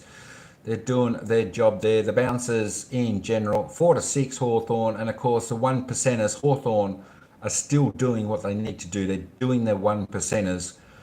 They're above their yearly average at the moment. As you can see, their yearly average is 39.9, so they're marginally above that. Whereas Geelong, surprisingly, is a bit under their average at 48.9 for 18 1%ers. So they've used 37, 39 interchanges respectively for either side, but that is the player stats. The team stats, we take this back up. And there we go. Let's head back to the summary. As we can see, the worm. Let me just get that back up there. That's about it. So if we have a look at the worm, it has definitely been all Geelong. They started off reasonably well. It took a little bit, took into about 12 minutes or so, 10, 11 minutes to get that first goal. Slowly, Hawthorn was holding the Cats here, but then Geelong, it was all one-way traffic. Hawthorn made a little bit of a comeback there in that second quarter, but then Geelong again took over, and the last goal went to Giles for Hawthorn at the 28 and 3/4 minute mark of that second quarter. But we're about to start the third quarter here, not too far away, folks. So stay tuned for that. Third quarter coming up in around about 4.5 minutes. So we will see you back then, and the game will be back.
late in that quarter, feel like you got the game back on your terms. You started to move the ball off the line a little bit, not so much just going down the line. Is that a bit of the directive this half? Yeah, we're a bit torn. We're not sure. Sometimes just going long down the line can limit them, but we know we need to try to get ourselves back into the game. So take a little bit more risk, but we know that the long down the line will be a key part of the game. So our contest needs to be better. You can't win if you don't win contests, unfortunately. Thanks for your time, Mitch. Appreciate it, mate. Got a bit to do. They've got a bit of work to do, no question about it. The young blokes have got to get this game going. Ollie Dempsey's been outstanding. McKenzie's got to get moving. And Moore picked up the slack. Weddle's a run-off half-back. Newcomb hasn't had inside 50 yet. So they're the blokes who've got to get some ball movement. They've only had 18 insides, but when they get in there, they do look like scoring.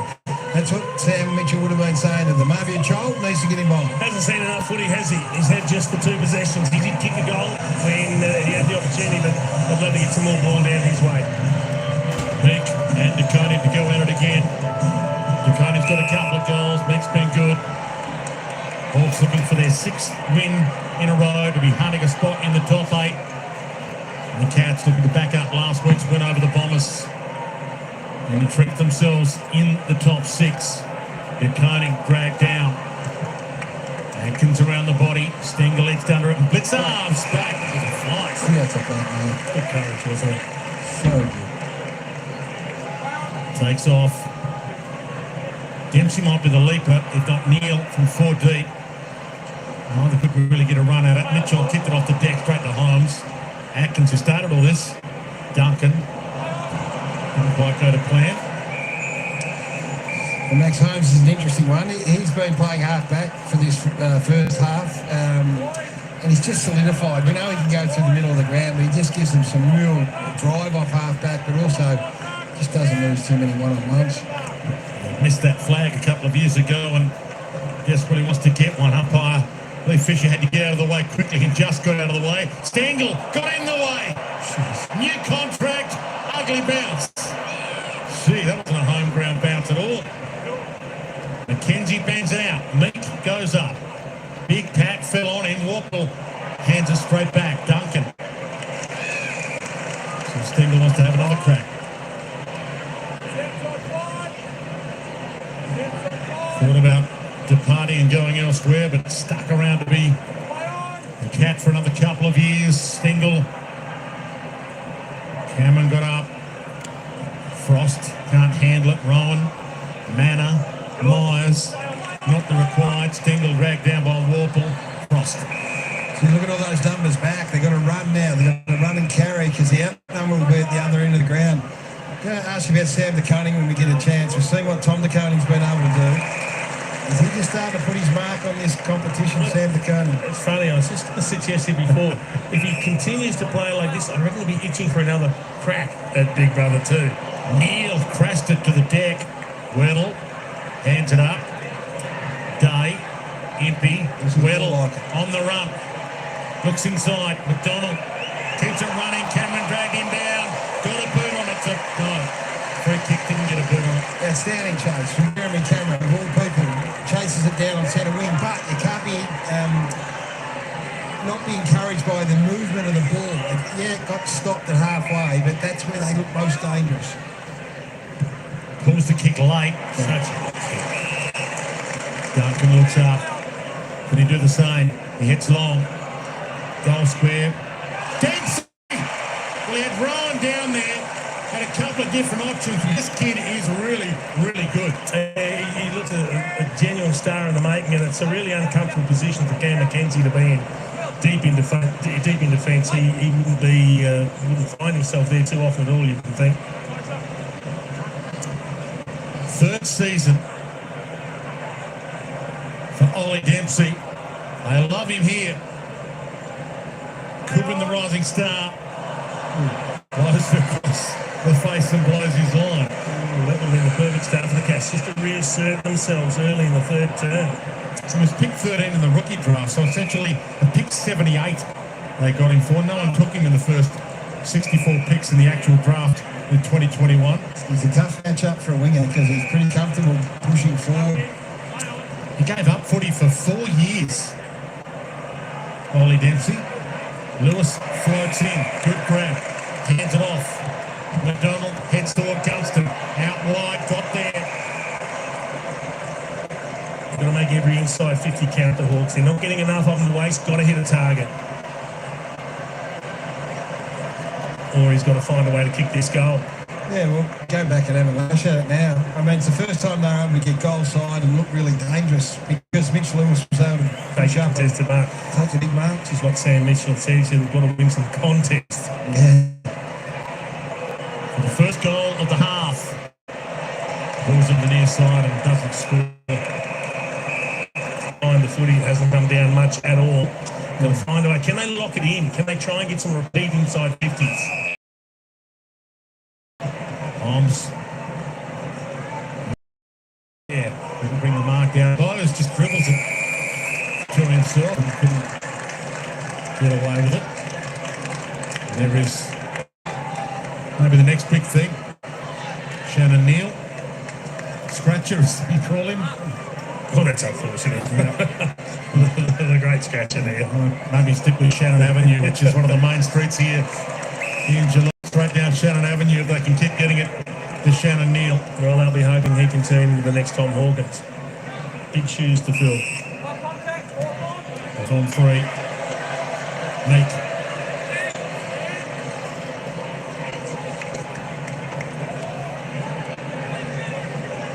Very slow again. Very slow. Slipped it up in hope. And a little nudge out on Gunston, and it was allowed. Colajasti marks. Well, the nudge was to the side, but it was still very early in the marking attempt. Stewart. He takes some time.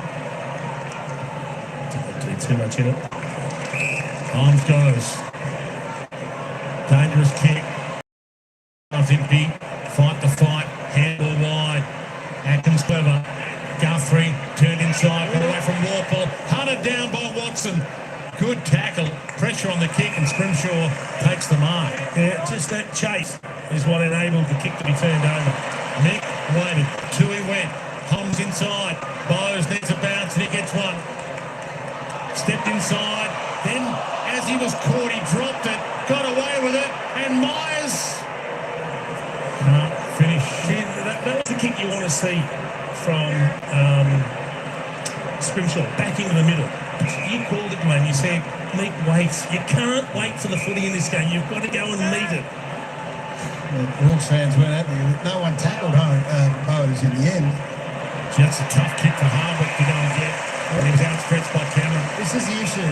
When you've tried to leave your defensive 50 throughout the night and had no success, Yeah. 30 times they've left, twice they've been able to get it inside 50. So you then start to get a bit more desperate. You start to bite off a little bit more. And so the last 2 times they've come inside. The Meek one should have been completed. That one's just biting off a bit too much. So he's kicked 1 goal, 3, and 1 complete miss so far tonight. He virtually started 0-4. Gets close to the man on the mark. Brilliant. JC gets his second. Yeah, it's probably the wrong person trying to bite that kick on as well. Mitch Lewis has worked back to try and give them a chop out down back, and all of a sudden he's trying to make something happen because he knows how tough it's been trying to get the ball forward. But that is, 50 metres back on the corridor. It's too long, Jason. Yeah. Because it sits and it takes time to get there, obviously. And when you've got numbers around the footy, then they can cover that sort of ground. We've been looking for signs that Jeremy Cameron, who hasn't been terrible by any stretch of the imagination, but he's getting some hunger back. So that the chase down tackle at centre wing and bring the footy back, and then the intercept then. So heads up, his head's in the game, he's engaged, he's kicked 2 goals, 3, he could easily have 5 on the board. He started like a house on fire against Josh Weddle in the first half, who's a very good opponent. And you mentioned head in the game. There is a bit of thought that maybe the delayed concussion he had earlier this season knocked his form around a bit from the scramble.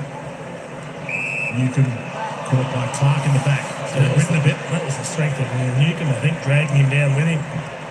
Day straight down the spine. Jack Henry got a palm on it, knocked it down. Again, Watson quick to tackle. Turnover. Lewis, Joel, back in town, the Hawks. Let me run straight back to Nick Watson, which he is doing. So that's a good sign. Because if the goal's worth 6 points, he can take one of them. Mabior and 5 can go to Nick Watson. For the second time in about 3 or 4 minutes, it's been a really committed hard chase down from Nick Watson. So the centre clearance comes from Dave, who's been their best player again. This is what they've needed.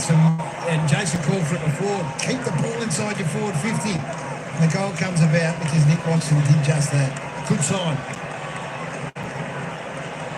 Yeah, defensive pressure is something that the Cats have done so well to the Hawks, and they need to turn the table. They need to up the ante in that respect, and you can see the applause from the coach. That's what he wants to see. Still a ton of time left in this. It's not out of hand, Dwayno. The Cats are very much in the driver's seat, but it's not out of hand just yet. Blitzart's clever. Stewart flings it over his head in hope that Dangerfield will get it. Newcomb got there ahead of him. Nash wraps up Blitzart's. And as Hush falls over the crowd, capacity crowd at GMHBA, and Newcomb out of the middle. Got Dak, but got it to Moore. Puts the speed on, missed his target. Guthrie.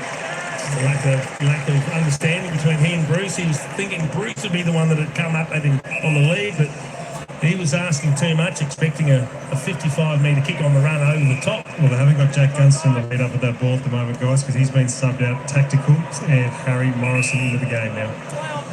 Yeah, they need a bit more of the energy that Watson's bringing, and Morrison is have to come on and do exactly that. Meek and Scrimshaw spotted each other close. Cameron waited out the back. Wobbles it, and wobbles it to Rowan. A 50-metre floater. One of the great mungs of all time. Hit him on the chest. To Stewart. And this will bring the house down. So it's so interesting here, guys. After the centre bounce, he virtually just roams down in that back half. Nobody goes near him. Now he's just floated down there as a forward. That's been really poor checking. I've always seen that pass from Cameron. 50 metres sack. It's so good. Didn't spin once. So again, 4 goals, 12.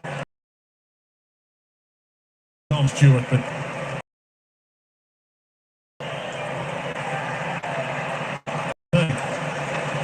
Tom Stewart, 23 possessions and back midfielder. And he went over Essendon last week. There's that flow that went well into the lap of Rowan. Amon. Shoulder there from behind to spoil it down.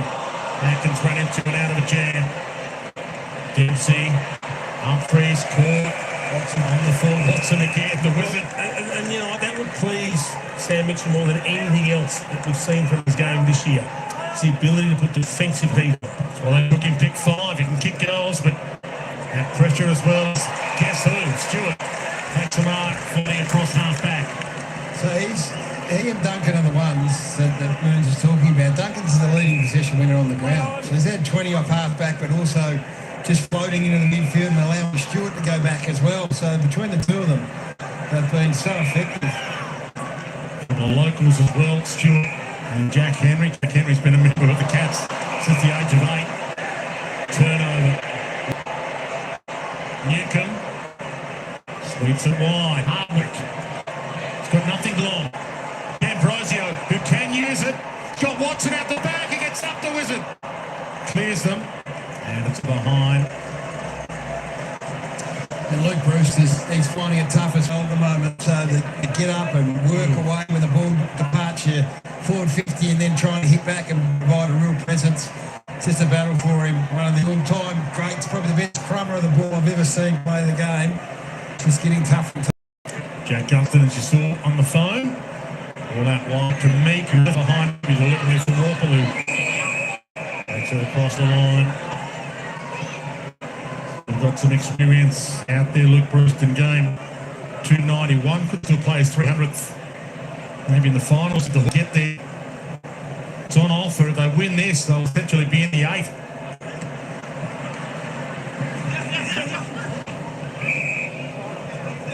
Sounds of the game coming your way on Fox Footy. On the wing. It feels like you're in the action. On the field. Kick smothered to Ricochet. Warple. He was tackled before he had it, and then he didn't have it at all. Manor, a couple of efforts from Manor inside there. Guthrie's just dropped off his pack, so again they get the +1 behind the ball, the Cats. Dangerfield Look at strength. Still in the stoppage.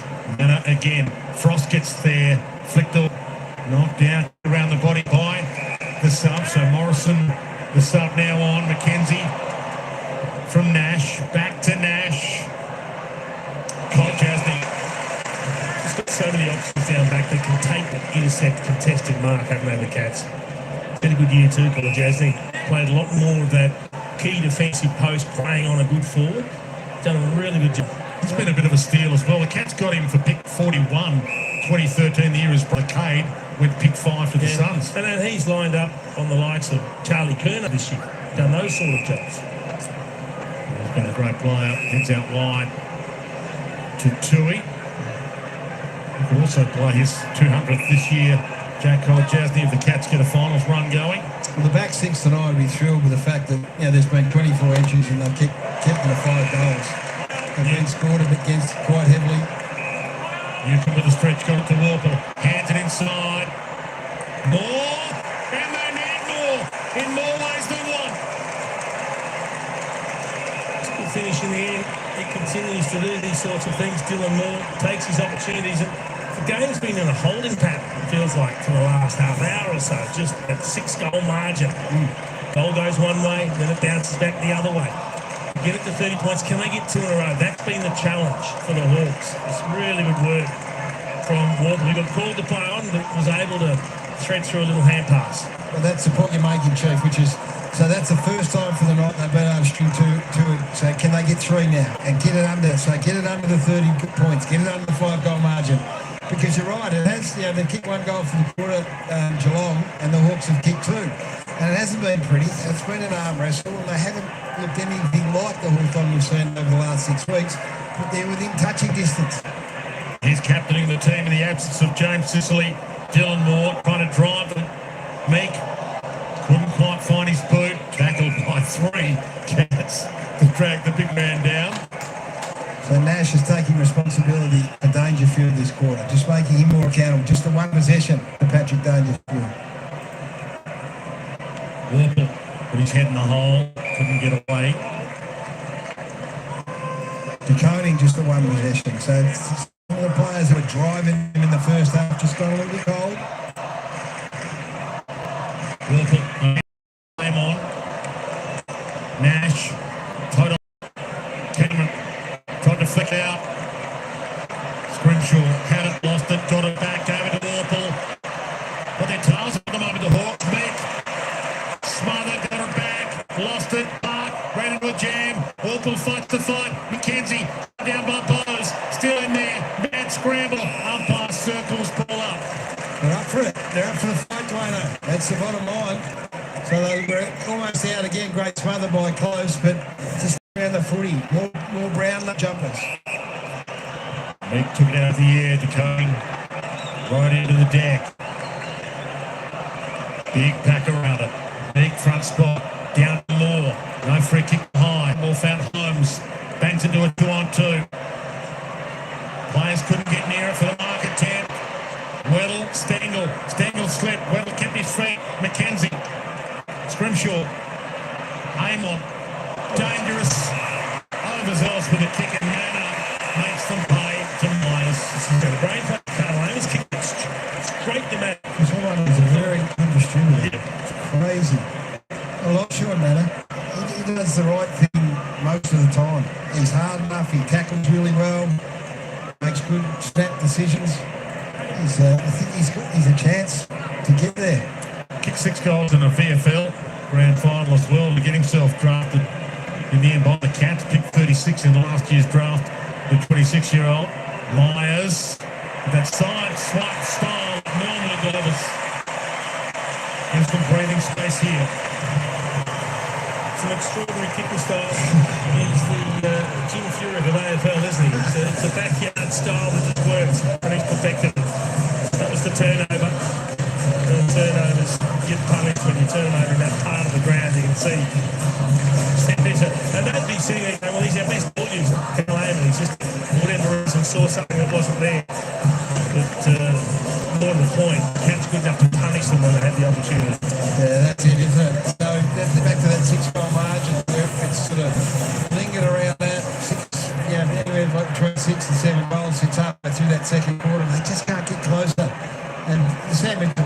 disappointed with that because they did have a little bit of pressure, a little bit of momentum, and kicks got a row, and then the Cats have gone back and gone bang. So the margin of 34 at half-time is 36 now. Dangerfield, Clark. Speed past to Cameron, got down low. Left foot, what is that? Crowd starting to find voice again now. Hawthorn with a good patch first half of this quarter. Rowan got up there and Joel getting back. Good grab.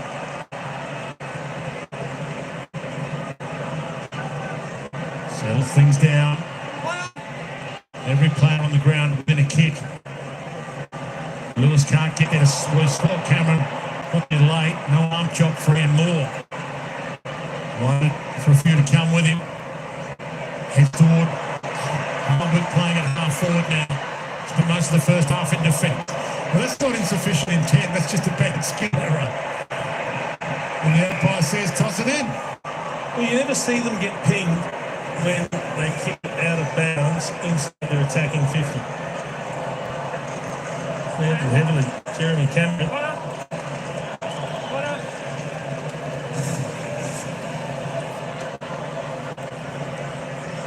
Nash, McKenzie, bounced off one, kick straight to Duncan with the juggle. Across the face of his defensive goal, McDonald goes and Dempsey goes. Dempsey going to fling it. McDonald, this is his moment. Touch to try to get it to Joel. Caught, got it back. McDonald tried to fend on to him. He broke through him and that was smothered. Opportunity to go begging. They're the ones who've got to make it count if you're going to get back into it, Gas. 100%. He not that far away. And if you're going to do that, you've got to kick those goals, Jason, because you would have looked good with one of them. Impey got there. Jaff with the crumb and Moore. This will be the man. He's the one who's looked most dangerous. He's had Max Holmes all afternoon, which has been a great match. But he's now he's up to 19th, this will be his 19th possession. He's put inside 56 times. He's had 4 scorer. He's the one that just sparked late in that second quarter. Just not a long kick, so this will take everything he's got. Well, quite a few drop on the line. It's been a good form, 29 possessions, 2 goals last week. That's for goal 100 for his career, and he's got it there. He's just a workhorse, Dylan Moore. He'll never die wondering. And there's probably, look, there's players of his ilk that have much greater reputations around the league, but he's one that people don't talk about enough, and I think he gets overlooked at times for the quality of player that he is, because he just puts up your 20 possessions and 2 goals on a weekly basis, guys, through hard work and contributing to other goals as well. He's a beauty. He's the sort of player that, we bemoan the fact that state footy's not around, that he's a Victorian, isn't he? I think so. How do I say this? Getting a Victorian jumper, and then you go, gee, he's a big player. So they kicked 3 of the last 4 goals. So they are still here. 29 points at home, Geelong, GMHBA Stadium, but they're not going away, the Hawks. Nothing to lose for Hawthorn here. From the flick down, attacked by Day, he knocked it to Impey. The look away handball to big Lloyd Meek. He blasts it long. Lewis got his hands on it again. Jasny, Duncan, Humphreys, Dempsey, Myers, cut down by Day. And he's hurt himself. Just closing down better than they were in the first half. Let's hope he's okay. The trainer's got his hand in there. Is it a head clash? Yeah, it is. He's real dazed. So we'll see whether he has to come off due to that. That'll be a disaster for any chance the Hawks have. Normally they stop play if there's a concussion. And he's outside the boundary line. I know that can be the only reason, I'd imagine. It's 17 and 18 right now. And guess who? Jeremy Cameron. Wow. Instant reply. But it's a very good point you make, though, because they were right there. So Will Day is down still in the hands of the trainers. The boundary throwing virtually took place alongside him. Now, whether it's not, the umpires have deemed that he's outside the field of play, therefore it couldn't be an issue. But they were a man down. Now, not only that, Blaring on the goal in the end, but he's coming off, he's jogging off, which is a good sign. But you're right, they can play on because he's outside the arena. He's off the ground. But do we at some stage make it like the blood rule? If we really want to protect the head and help players put their hand up for concussion, they stop play here on concussed. Well, he's not coming off right. Okay. So that's the bottom line. Blood rule. I'm sure the doctors will be looking at the vision, seeing if there's something that needs to be done. He stayed down on his hands and knees with his hand in his head for a minute. Okay. Which would be reason enough, you'd think, to get him off and check him out. Warple. Cut off by Bose. Flex it wide. Humphries. Well, we're assuming it's a head knock. I guess that's the bottom line. Maybe something completely different, but he's running around okay. It would appear. Close.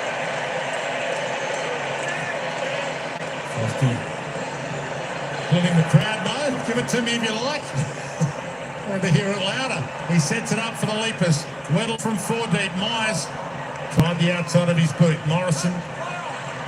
Touch play on. Crazy scramble. Walker backed into the tackle.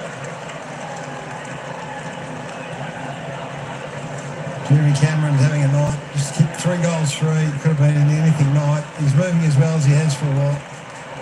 Warple. Jaff. Duncan an early leap.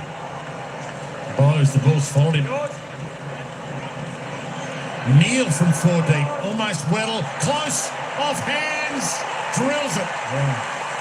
That's a great Found a rich vein of form now, the Cats. Yeah, and maybe the pressure's going to tell. They might just run away with it, but that is a quality finish. See the Hawks defenders, they've been under assault. 47 inside, 50s to 28.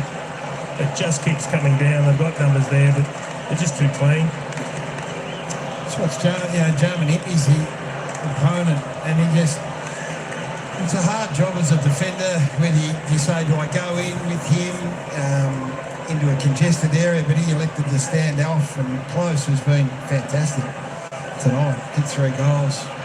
The small forwards continue to be great contributors, and they've been outstanding all night. There's more Be the case, the doctor's having a chat to him and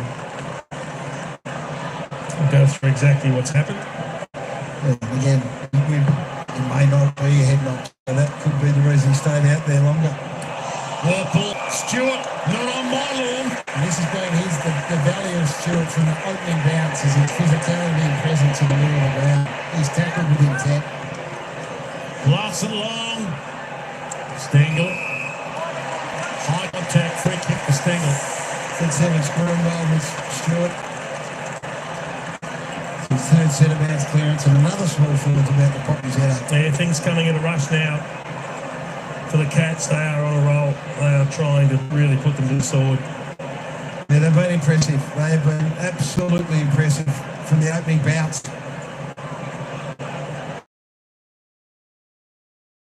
Hasn't kicked one yet tonight.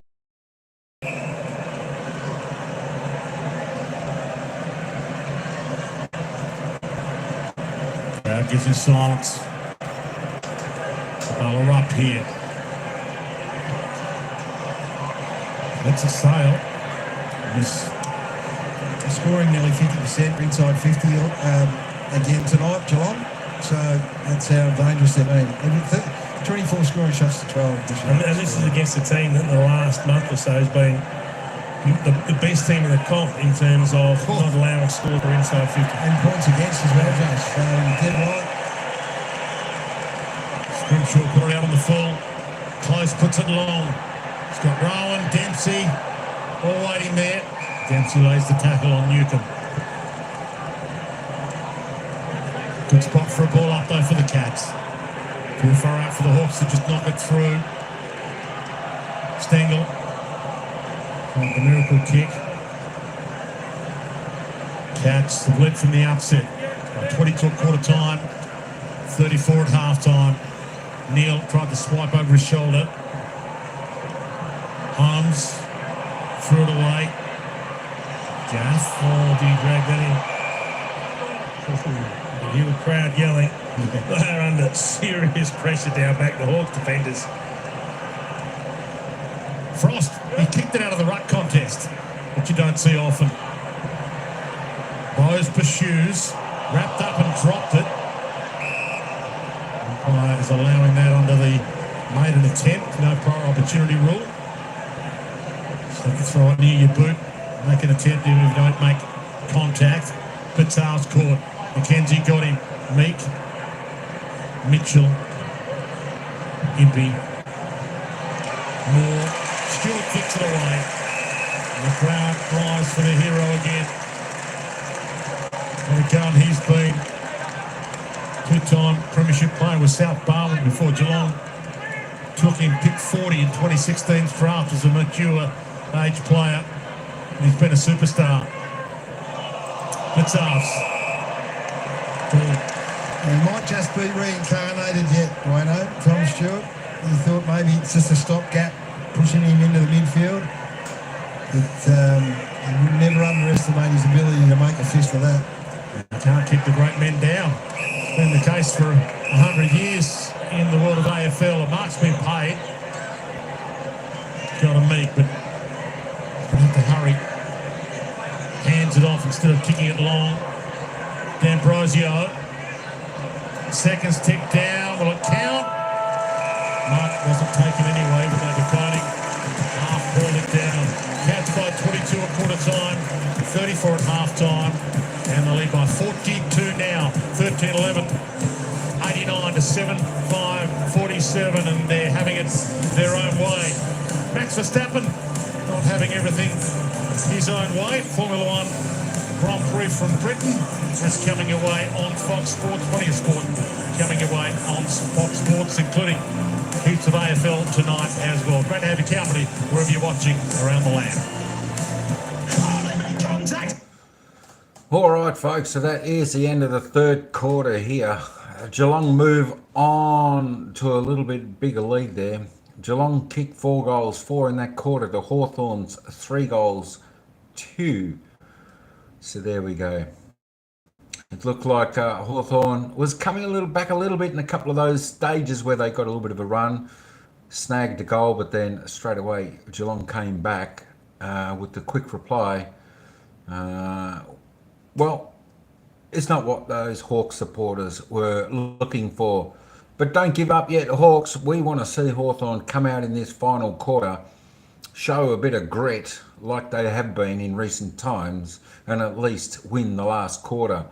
Although 42 points trailing by 7 goals, they can certainly take a bit away from today's game if they finish this off strong. Geelong has certainly been the pressure team of the day. Hawthorn are bringing a little bit of pressure as well, but it's all the Cats. They're finding their targets, they're finding their spaces, they're getting their job done. Let's have a little bit of a look at some of the player stats here and look how that's going. We've got James Warple there for Hawthorn. He's the leading disposal getter with 22 disposals, 9 kicks, 13 handballs. He's had 6 tackles, 5 clearances. Mitch Duncan for the Cats, 22 also with 17 kicks, 5 handballs, 9 marks, 2 tackles. Dylan Moore with 19. Dempsey also with 19. Impey 18. Stewart 17. And Scrimshaw also. Let's just run down a little bit.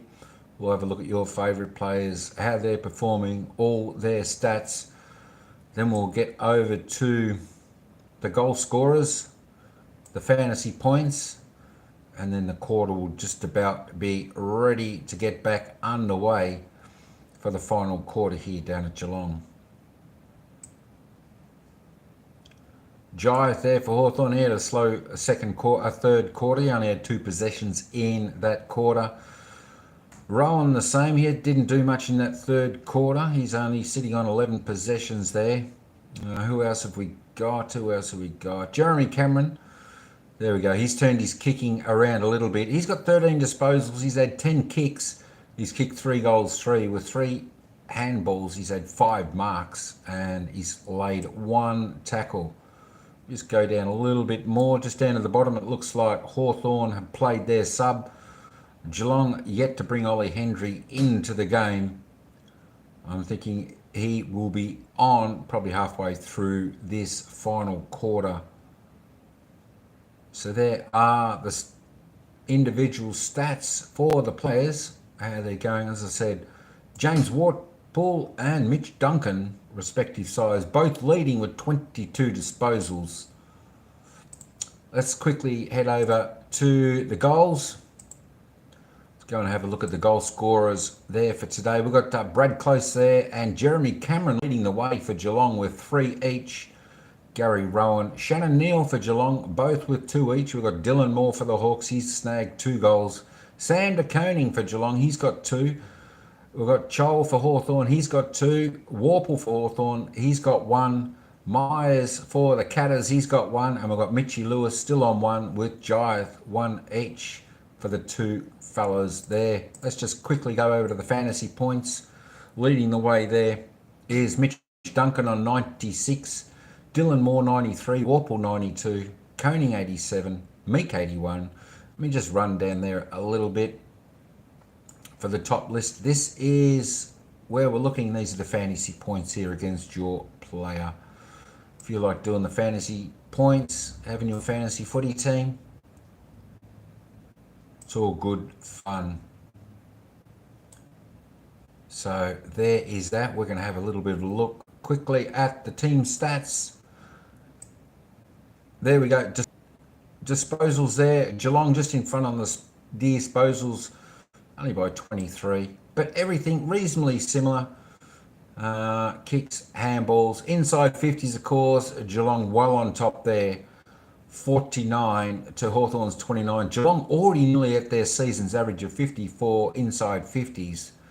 Where Hawthorn 29, they are well behind. Their average is 52.7.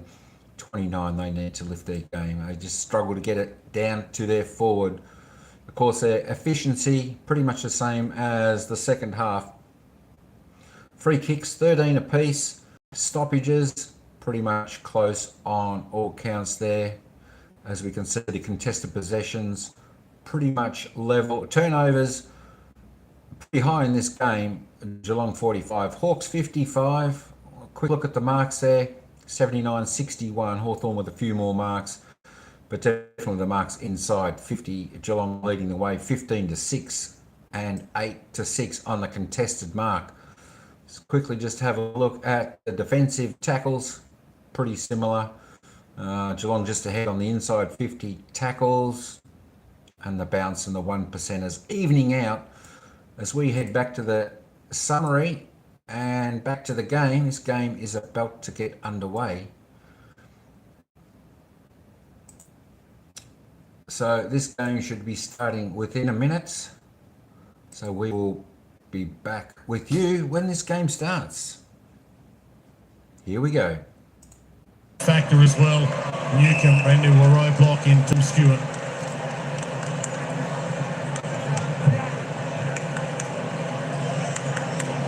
Meek, de Koning, Stewart, gathers but fell, got it out, Manor. He's had 11 tackles, Sean Manor, for the game. It's been impressive. He's fighting to keep his spot in the team, and he gets the clearance here on cue, Sean Manor. Stengel can't collect it, Amon spins out of a jam and loads up long. Charles at half forward, Colin Jasny with him, ball to the back. Duncan's had a pretty good night at the office, couldn't trap this. Colin Jasny does trap it, then lost it, funneled out. First lays the tackle on Duncan.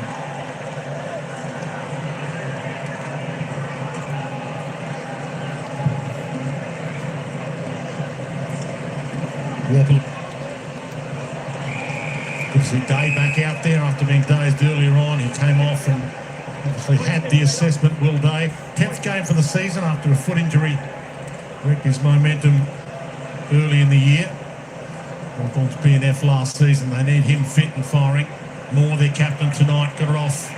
Nash, Impey, Moore. Goal square. Lewis gets up. Laurie the fly. Nice work.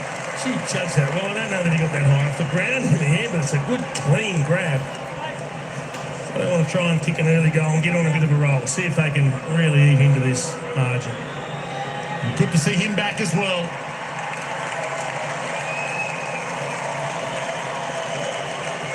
It was an interesting contest. Jack Henry was playing in front, so he had to run and jump. He wanted, you can see there's a 5 metre margin. Is he going to run and jump into his back? But I think he just gets too far under it, Henry. In the end, he didn't really need the big attempted hover. How good can he get, do you think, Chase? Yeah, it's a really interesting discussion. I think he's got a lot of ability, and he's a nice set shot, and he shows good hands most of the time. For him, it's about getting continuity in the body, getting season and pre-season after pre-season and season. So it just needs to string it together, and then I think we'll see the best of him. Yeah, 4th game of this season. Knee and hamstring earlier this year. Also missed the first 7 games last season due to a knee injury. So let's hope he can get the continuity he needs. Long bomb inside 50. Cameron crashed it down. Stengel. Wonderful. Good chase from Impey. He's been one of the more consistent defenders, the Hawks, in 2024. Frost. Oh, there's a little frosty here at the moment. He went for a barrel. Extraordinary. How many players can do that, Gats? Today. Extraordinary. I thought you were going to go for another adjective at one stage there, Jason. Bruce to half forward. Through guard 3. Gets back. But Child. Might give us a bit of an insight into what might unfold in the next 20 minutes. Have a look at this off one step. He said, I'll just launch a barrel. Half off the side, back into the corridor, but they need to play a little bit of chaos football to try and make things happen. Caution the wind. Have a crack at it. See if you can't put a little bit of doubt into a Geelong team who have had the ascendancy. I just watched Patrick Dangerfield defend that when he had the barrel kick. Danger just positioned himself in the corridor and said, well, wherever you're going, you're not coming through here. So they've been so well structured all night. Wobble to half forward. Stewart holding free. Stewart's allowed to play onto advantage. Jack Henry. I'd be flat as a player. Well, it's my free kick, and the man's a metre away from me. He says, I'll take the kick, and away I go. Depends how many kicks you've had. Yeah, Only had a couple. Mitch Duncan's had a few, I guess. So Jack Henry, his brother is the sub, Ollie. Hasn't been used just yet, so they've got that lever to pull as well, the Cats. And you think he'll get a chance at some stage in this final quarter? Day stripped. Well, lets it roll. Myers. Bowes. Humphreys. Nice. Neil. Humphreys Drano, and I've heard you talk about him a bit and suggested that he was on the precipice of selection there for quite a while. Looks really comfortable. Yeah, there was talk about a month and a half ago when he gets in, he won't be out because he has what it takes. He's a 21-year-old. He's not too old for a Rising Star nomination. Wasn't 21 before January 1, but started in the waffle for Swan Districts last season.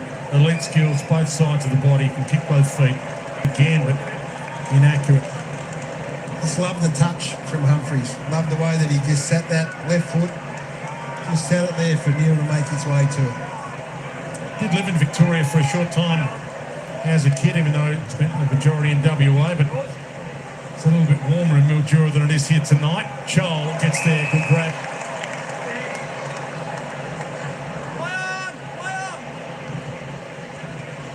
Another great kick. Stewart. Tui held off Hardwick. Stewart, third man in. Big win for the coaching staff, the way they've sorted this Stewart thing out. Lewis gets back. Big collision. Colin Jasny. And Lewis has stayed down, so we'll keep an eye on that. In the meantime, Holmes, he does love to run. He's got the speed. Takes him on. Shape to give it off. He's in trouble, Lewis. Bowes. Joel cuts it off. So 17 on 18 right now. Lewis still in the hands of trainers. Stengel looks up. Humphreys.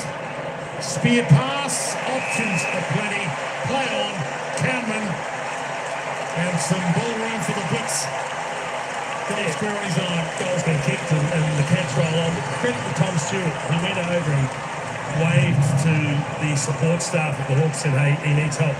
I think he's got one to the head. There's a head knock, Let's have a look at it here.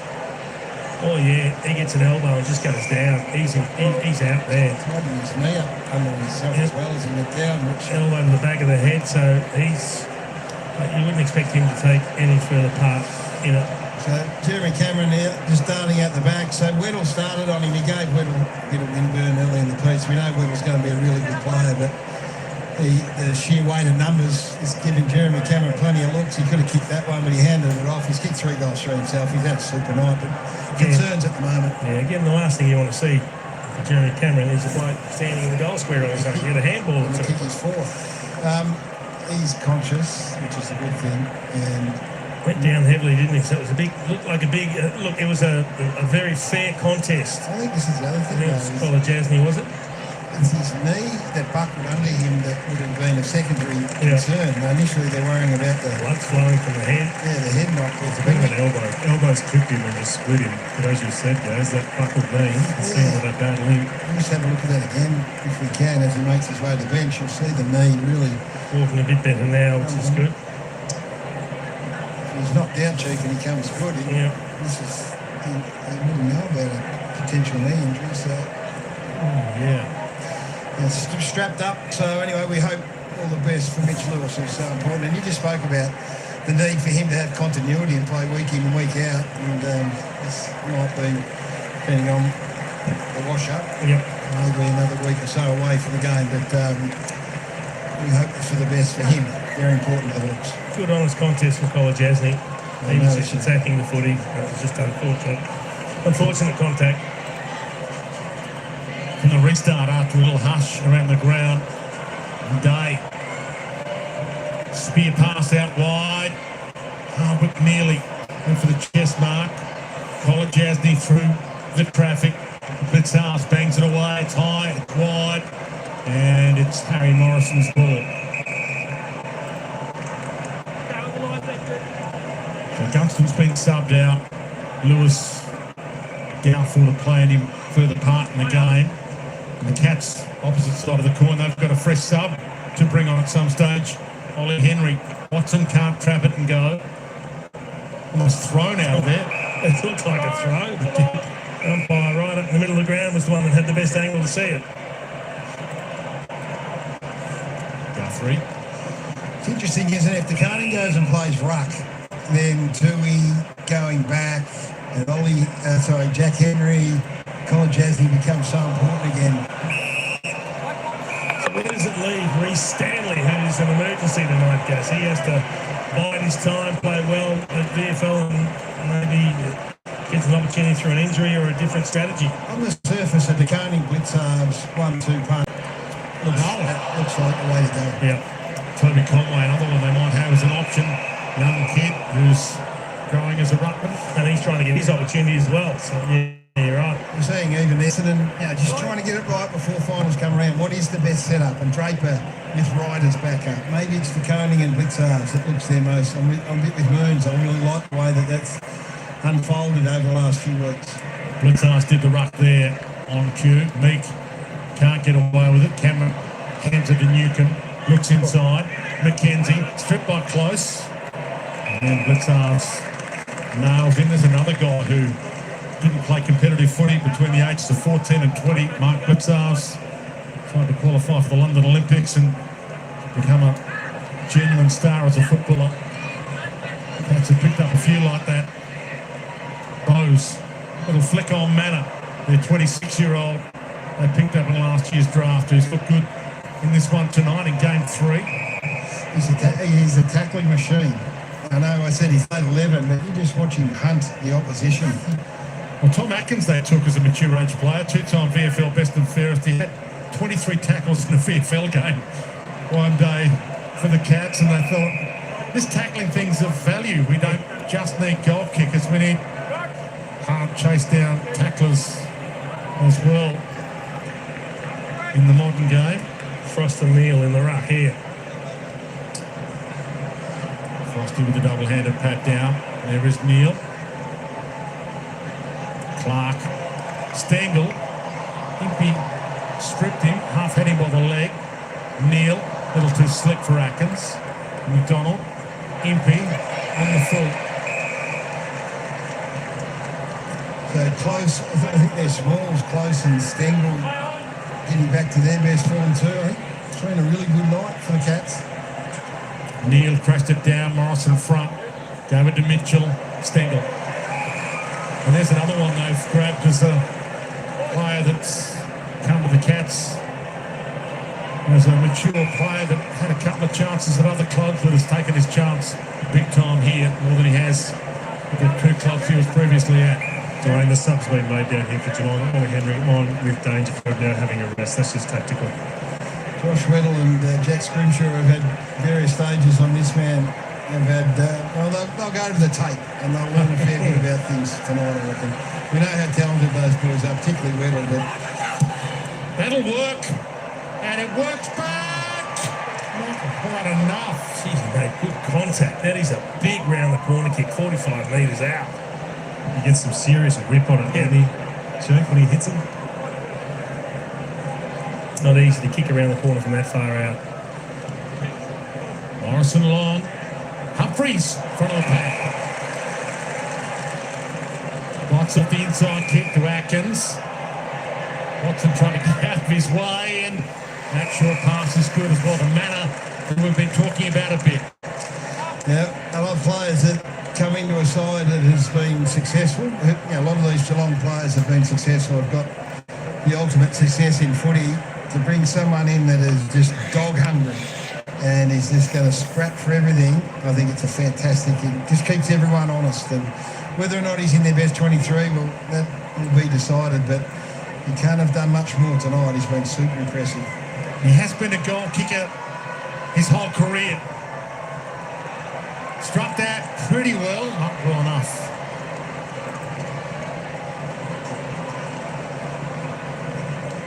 I mentioned best on ground at a VFL Grand Final in a losing team. So you've got to be pretty good to win the medal in the losing team, as Dangerfield has a chat on the bench, happy with his night at the office. Bowes, good collect on the run. Side his way through them and then missed the target. Morrison. Even then, unable to go quickly and rebound. They got held up. Cats just readjusting so well when they turn it over. D'Ambrosio to McDonald. Kept it low and turns it over. Straight to the man we've been talking about a bit, Lawson Humphreys. He just looks really balanced. That pass that he hit before was left foot, inside Wano, and he's a right footer. And the good part about it, when you don't know which foot you're going to use, is the opposition don't know which one you're going to go either. It's a rare skill these days. Most players favour getting back onto their natural foot and kicking off the outside of the boot or fashioning some sort of kick with the natural foot, but still some players that are gifted on both sides of the body. It's only game 2 for him. He had to hit the deck with that kick just to prove us incorrect that he's spot on every time. Heads to blitz arms, good hands. One day when he's not playing, Mark Blitzards will just understand how valuable a footballer he's been. It's not a position he can't play. Stewart, Atkins, he can go. Cameron's on the move. It's in front of him, Jezza. Got there, but Impey got there ahead of him. D'Ambrosio with the crumb. Bruce, Moore. Hardwick. Not great coverage down there. Jeremy Cameron worked hard after that lead, kept going. He's now down at half-back. Yeah, which means that Stewart's the free. To half forward. 3 collide, and Nash, the man who came off worst. Koning. Knew he had someone outside. Holmes. What are you reading from a Hawthorn point of view, Jace? Reality check? Yeah, perhaps. I mean, they've had a really good patch for the last 6 or 8 weeks. It's been great, but a young team that's still developing and learning, you're going to have some troughs. Neil should get there. Got up from 3 deep. Can't mark it. Weddle. Gee, pressed the back down. Shannon Neil all the way back to Mitchell. Sorry, Jace, I cut you off. No. I think they also rely on having all their best players available. They don't have the depth that a lot of the stronger clubs have. Yeah, and Sicily's a big out. So is Ginnivan as well. Good grab from Child. Plays on quickly to Moore. Chip kick to half forward. It's Jeremy King to plan, but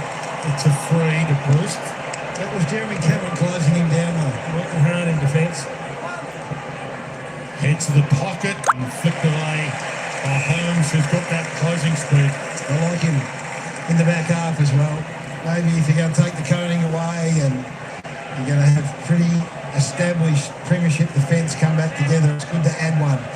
And he's had Dylan Moore. Moore's had a nice night, but it's just good to have him back there. Yeah, both athletes. Moore got that to hook. Didn't get enough distance, and Jack Henry.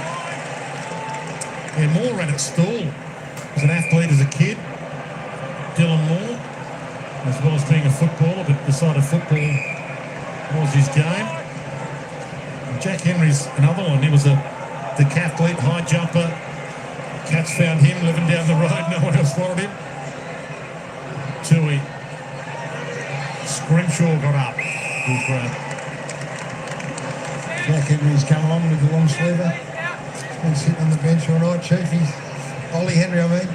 He's come on. He's probably got 3 jumpers on. Cool. Hard work, good hands. Got there in front of Tui.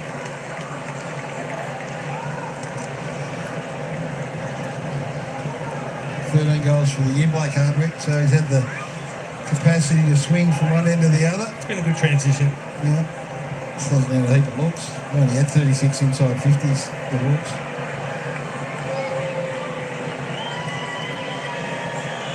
To get himself a consolation prize. He's just outside the comfort zone distance-wise, I think. You can see the frustration. It's been a tough night for the Hawks. 58-36, the inside 50s. For a team that's dominated territory the last couple of months, that's a shock to the system. And not giving up scores. So it's been in unfamiliar territory for them, and give Sam Mitchell a heap of work, a heap of stuff to go to work on. Morrison.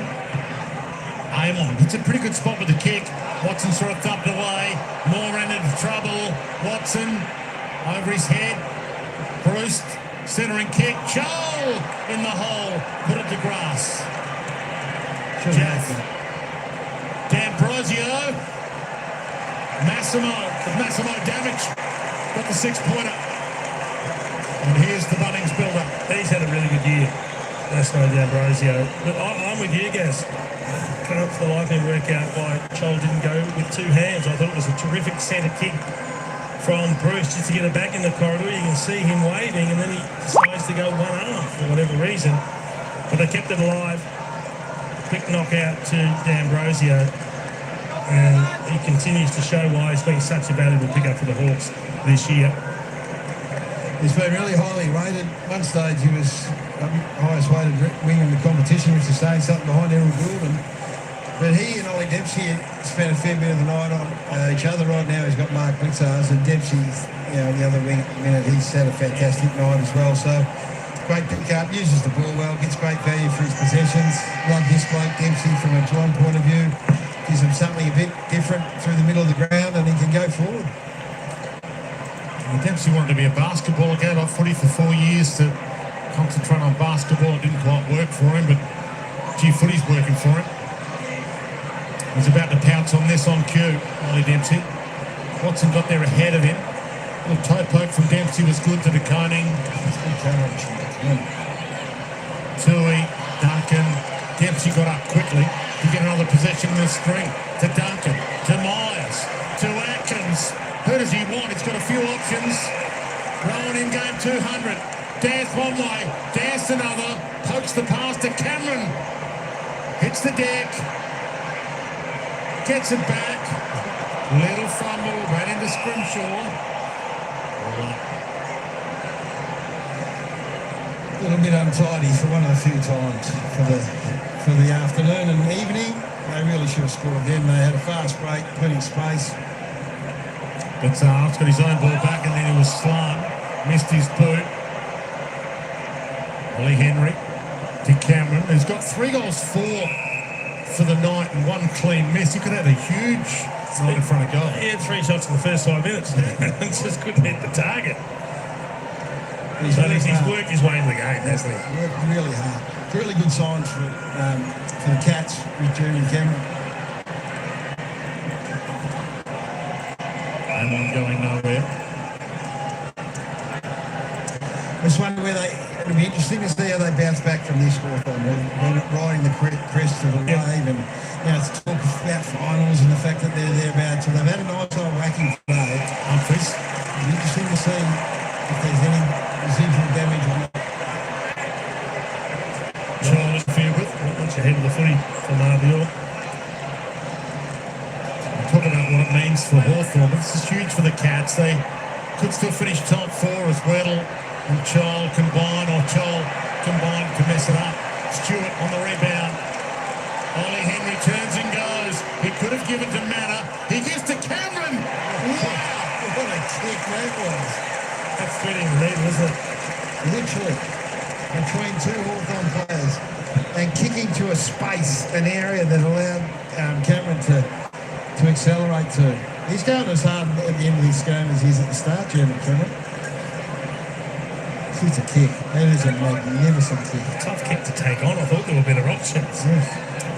It'll be a 10th win for the season for the Cats. They began the round 5th. That's Jeremy Cameron's resume all time, this spot, all grounds. He's got 4 and some form back. They've punished the Hawks on turnovers tonight, and that was a bad one. Marbior Chol just got the fumbles. Weddle had run off, and they were looking to go forward. It's 10 goals.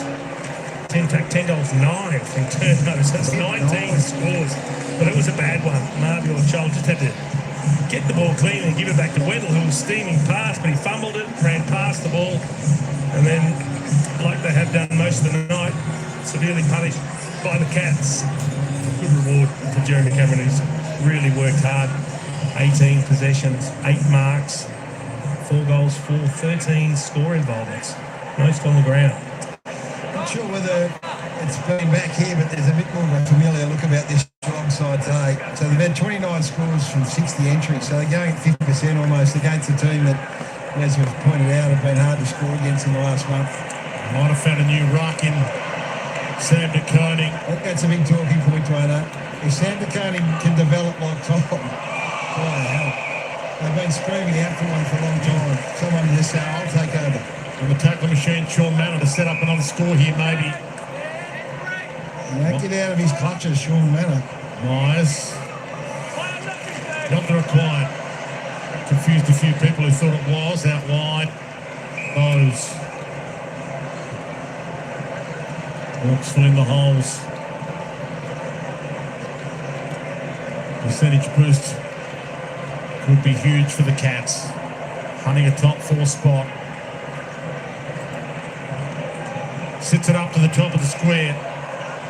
And no one really jumps in the end. Frost got knocked over. Mitchell took the mark. To Waymont and Moore, who can motor if he wants to. Not a lot to go to by foot. Has another bounce. Still waits for someone to kick to. Still nothing there. Half smothered. Found Watson.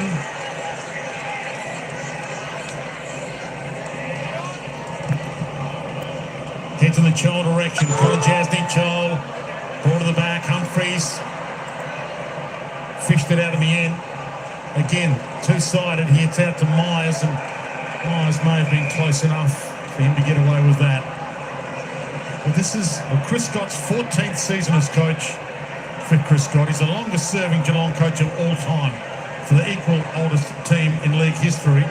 Cats only missed the finals 2 times in 13 years under Chris Scott, and in season 14 they look finals bound and a threat again. Amazing record. It's a big 6-7 weeks, isn't it? Just to bed things down before your finals campaign starts, and there are some pieces put in place today and in the last couple of weeks. I think it's going to serve them really well. It's a knock on, but it's out of play. I know you can't read too much into it, but they last week had a win over Essendon by 45 points. They beat the team who beat the reigning premier and looked pretty good last night. So their form at the moment, however you look at it, is starting to hit back. They had a flat spot, yes. Smashed in Darwin. But they look on again with September within sight. It's a bit week to week, isn't it? Yeah. Because the Blues got them like that a few weeks ago pretty comprehensively as well. So you just got to get it right each week. And I just think their step tonight is against a good opposition is pretty significant. Holmes launches. Henry beaten by Impey. Wrestled away from it. Danger. Close. Closed. He's got Cameron for 5. I'll just go myself, thanks. And he's had a good night as well. Well, let's make that 11-9 from turnovers.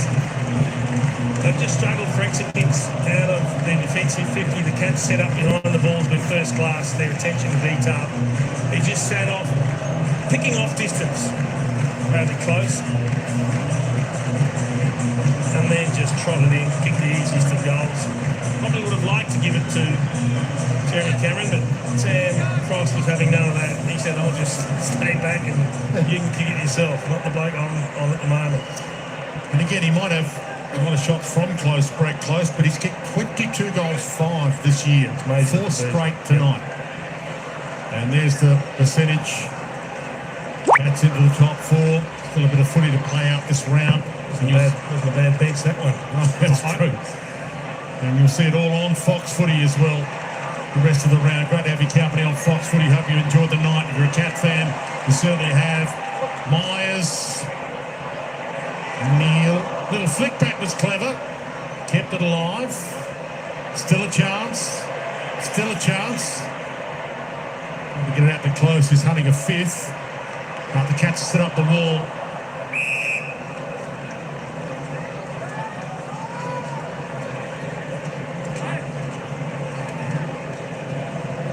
Close to 40,000 in the house tonight. Plenty of Hawk fans have made the trip, but I'll head down the highway disappointed. McKenzie bobbles it away. Big collision. Joel Watson, who slipped a lot tonight. McDonald wobbles it to Hardwick. Against the grain. Inside kick to Joel. Out of his reach. Rowan is about to celebrate the siren for game 200. Down the spine that travel. Warple drives it. Newcomb thumped away. Tui.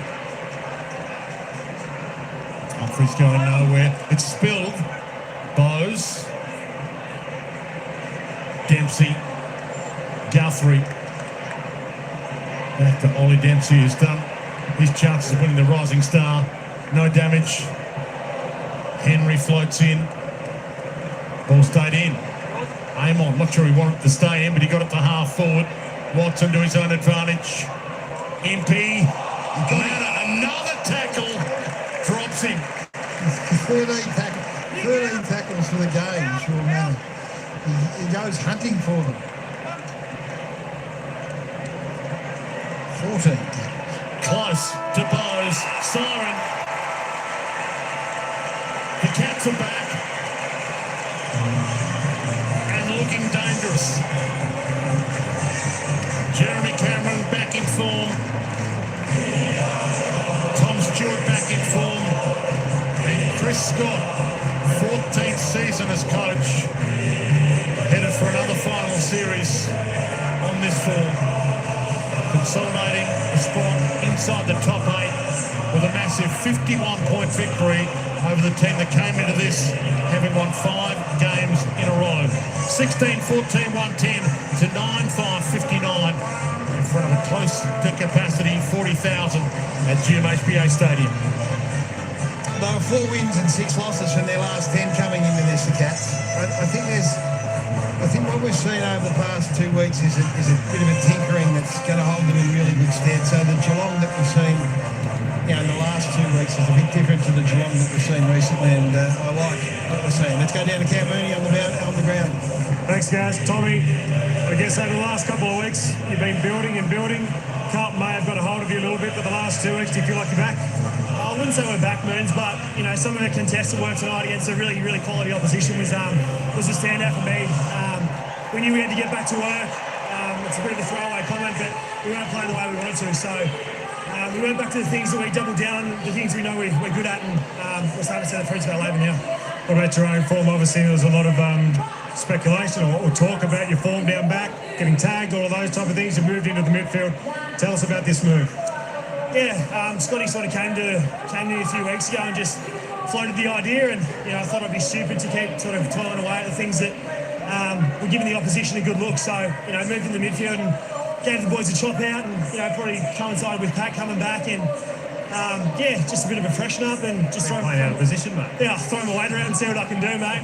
No, it's good fun in there. Sammy DeConing tonight was fantastic. Tommy Atkins is an amazing player to play with, and I just sort of go in there and help him out and do what I do. Why not? Tell us about Sam DeConing. I mean, clearly we know he's a premiership defender. Moved into the ruck over the last few weeks. Tell us about that move. Yeah, pretty similar, to be honest with you. DK was a cornerstone of our premiership team in 2022 as a 21-year-old that was playing on the best forward every week. So he had a massive rise really, really quickly, and it's expected to young players have a bit of a plateau. So same sort of thing, just throw him around the ball. His ground level work's as good as anybody I've ever seen at that size. He burnt me at one stage on the far side for a handball receive, laced Shannon Neal in, and bloody hell, I almost toiled went after him. But that's the thing, we want to celebrate his strengths and what he brings to that table. So he's a super player. Lawson Humphries, give me a word on him. Cool. Very cool. Very cool, mate. Unflappable, that bloke. I love him. Love him to death. Obviously, his journey is unique, as everyone's is, but, he's come in, and the way that he's approached his footy, I'm very envious of him. He's hard, as I said, he's unflappable, and he's bloody good fun to play with. Speaking of envious, I just said to you before, I'm very envious of you boys getting to play here. Packed house tonight. God, it was a good atmosphere. So good, mate. So good. We don't have the luxury of having the trench coat and the scarf on, but mate, this place is incredible. As I said to you off air, you guys built this for us, and we're trying to carry on that legacy. We love playing here, we love our fans, and we love everything about this place. Love watching you play, brother. Well done, mate. Thanks.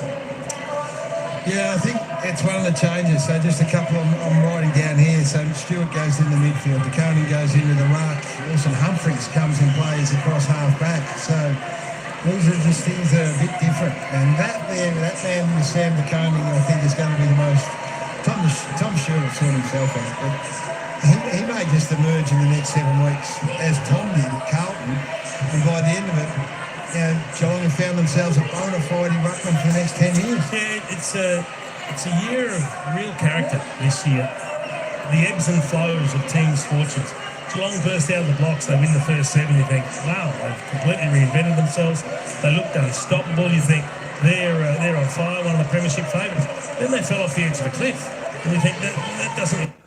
All right, so there you have it, folks. Geelong are victors today in this game, 16-14, 1-10 to the Hawks, 9-5-59. It was a high-pressured game, and the pressure was there from go to woe. From start to end, Geelong had the pressure, and the Hawks just could not sustain that pressure. The siren couldn't come quick enough for the Hawks, but I'm sure they'll go out of that game learning a lot. They'll go over the review, etc. during the week, and they'll learn a bit from that. It's probably the loss that the Hawks needed to have. They've been on a bit of a sun run, winning their past 5 games, and finally lost one to the Cats. That now, let's have a look at the where is the ladder. I did have the live ladder up there, but that'll put Geelong, I think, up into 4th spot now. And Hawthorn still down there on 13th. So there we go. Still got a few more games coming up this weekend. The ladders can change, but let's just have a quick look at some of the player stats there. See who the leading disposal getter was. That was James Warple for Hawthorn with 26, 12 and 14, 7 tackles, 7 clearances. Tommy Stewart for Geelong was their leading possession getter with 26 also, with 16 and 10.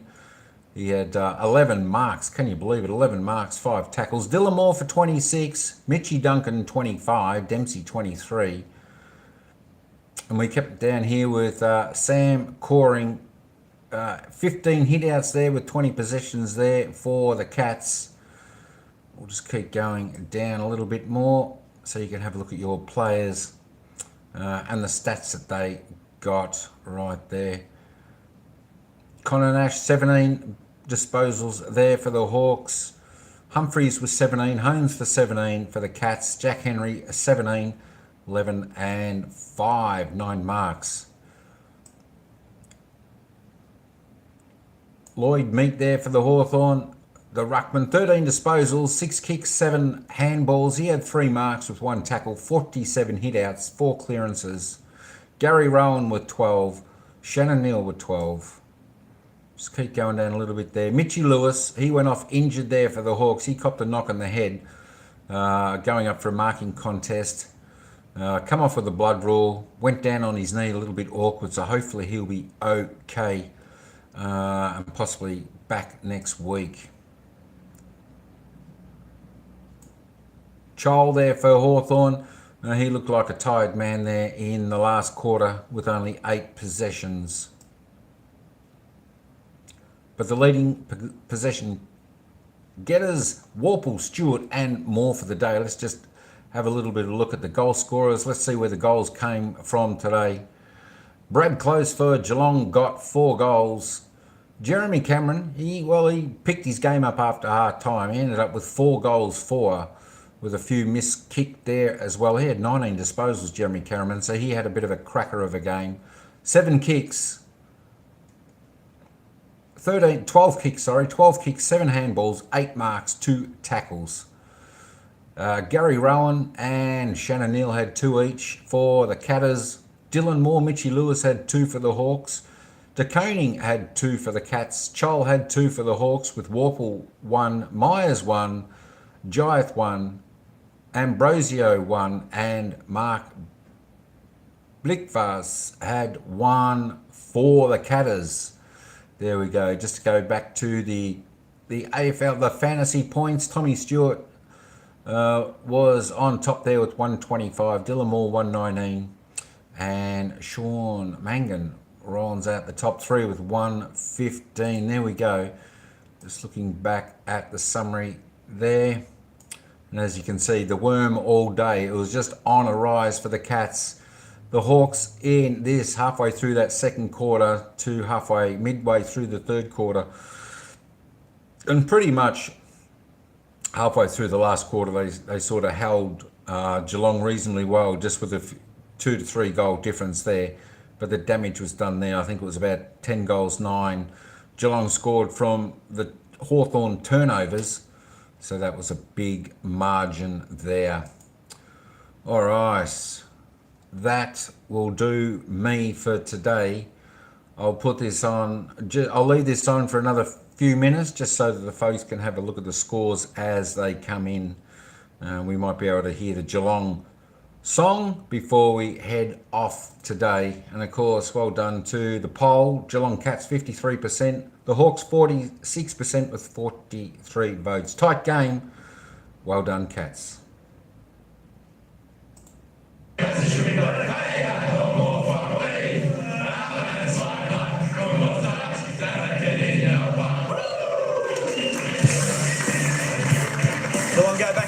All right, just for you, Larry, where are we? Ladder.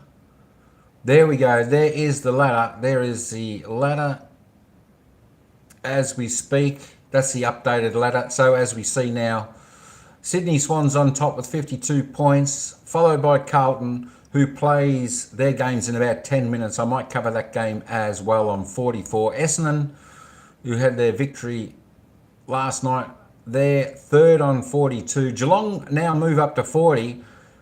Got a little bit of percentage there with 109.7. 10 wins, 6 losses. Then Port Adelaide on 40. Fremantle 38, who will play tomorrow against the Tigers. Should be a win there. Collingwood on 36, who are just holding in to the top 8. Brisbane, who play tomorrow, they're on 34, rounding out the top 8. Then come the Bulldogs on 32. They lost 6% today, the Bulldogs. I think they got beat. Did they get beat today or win today? I think they got beat today. Anyway, GWS, they play Carlton, so they're a chance to go into the top 8 if they win today. Gold Coast down on 32. 32 for Melbourne, Hawthorn. So there's not much in it. All the way down to 13th. They're only half a game out of the top 8, Hawthorn. So even though they had a little bit of a loss, Geelong are 4th, but no probs for not for long, because Freo are going to Richmond, which is an easy. Yeah, I think Fremantle will definitely win that tomorrow, and I think they should win convincingly. 38. That'll take them up to 42, and that should push Fremantle up into third spot. The good thing with the Cats, though, they're only 2 points behind Essendon, but if you have a look at the percentage, they're 10% more than the Bombers, so that one extra game the Cats will win will put them in good stead. And of course their percentage against Port Adelaide, 5%, so that's pretty good there. Richmond are holding up everybody. Richmond now on the bottom of the ladder with just 2 wins for the season, and looking like they may not get it done tomorrow either. So North Melbourne came off the bottom today with a victory over the Gold Coast Suns, and they move up to 17th. North Melbourne are sort of, they're a little bit like on the same path as Hawthorn, I think. They're just starting to build their game, getting their game going a little bit. They're not the easy beats like they used to be early in the season. So we might see North Melbourne run home reasonably okay in the later half of this season. But there we go. There's the league. There is the ladder. That is the live and updated ladder at the moment. All going well. But Geelong, they certainly looked good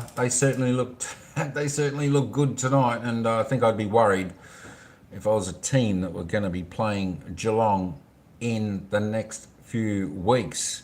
Richmond Tigers will win tonight. They're playing tomorrow, Ryan. They're playing tomorrow. They're playing Fremantle tomorrow. Hey, Chin, bim, bam, mega love shout out. The manager is in the house. Bro Ryan, g'day. So there we go. Let me just put it back on the match center for all the... Where were we? Here is... There we go. There we go. That'll do. I'll leave that there just for another minute, folks. I'll leave that on. And then I will say, see you later, alligator. Because I want to get over and start the Carlton GWS game in just a moment. But thanks everyone for tuning in today. I hope you enjoyed the game. Congratulations to all the Geelong supporters out there. Commiserations to Hawthorn supporters, but don't be too sad. Look, they played a pretty good game, even though they turned the ball over quite a lot. I think Geelong just brought super pressure on there today, and there was definitely no letting up on that pressure from the Catters. And it's always hard down at Geelong's home ground down there. So I think next week I think Hawthorn will be coming back strong. I expect them to be coming out of the gates hard at their next opposition. And I think next week, let's have a look. Hawthorn play Fremantle next week. They play that in University of Tasmania Stadium, Launceston, down there in Tassie. So that should be an absolute cracker of a game, the Hawthorn Fremantle game down there. And of course, Geelong, the Cats next week, they play Collingwood. So they play my side, Collingwood. They play that next Friday night, the MCG, Collingwood versus Geelong. Not looking forward to that game, because I think Geelong might just bring that pressure again over the Pies. There we go. All right, folks, that's about all we've got for this one. Thanks very much for tuning in, and we will see you on the next game. The next game will be coming up in just a few moments' time. That'll be GWS versus Carlton. Stay tuned for that, folks. We'll see you in a few moments. Until next time, ciao for now. Thanks very much. We'll see you in the next live.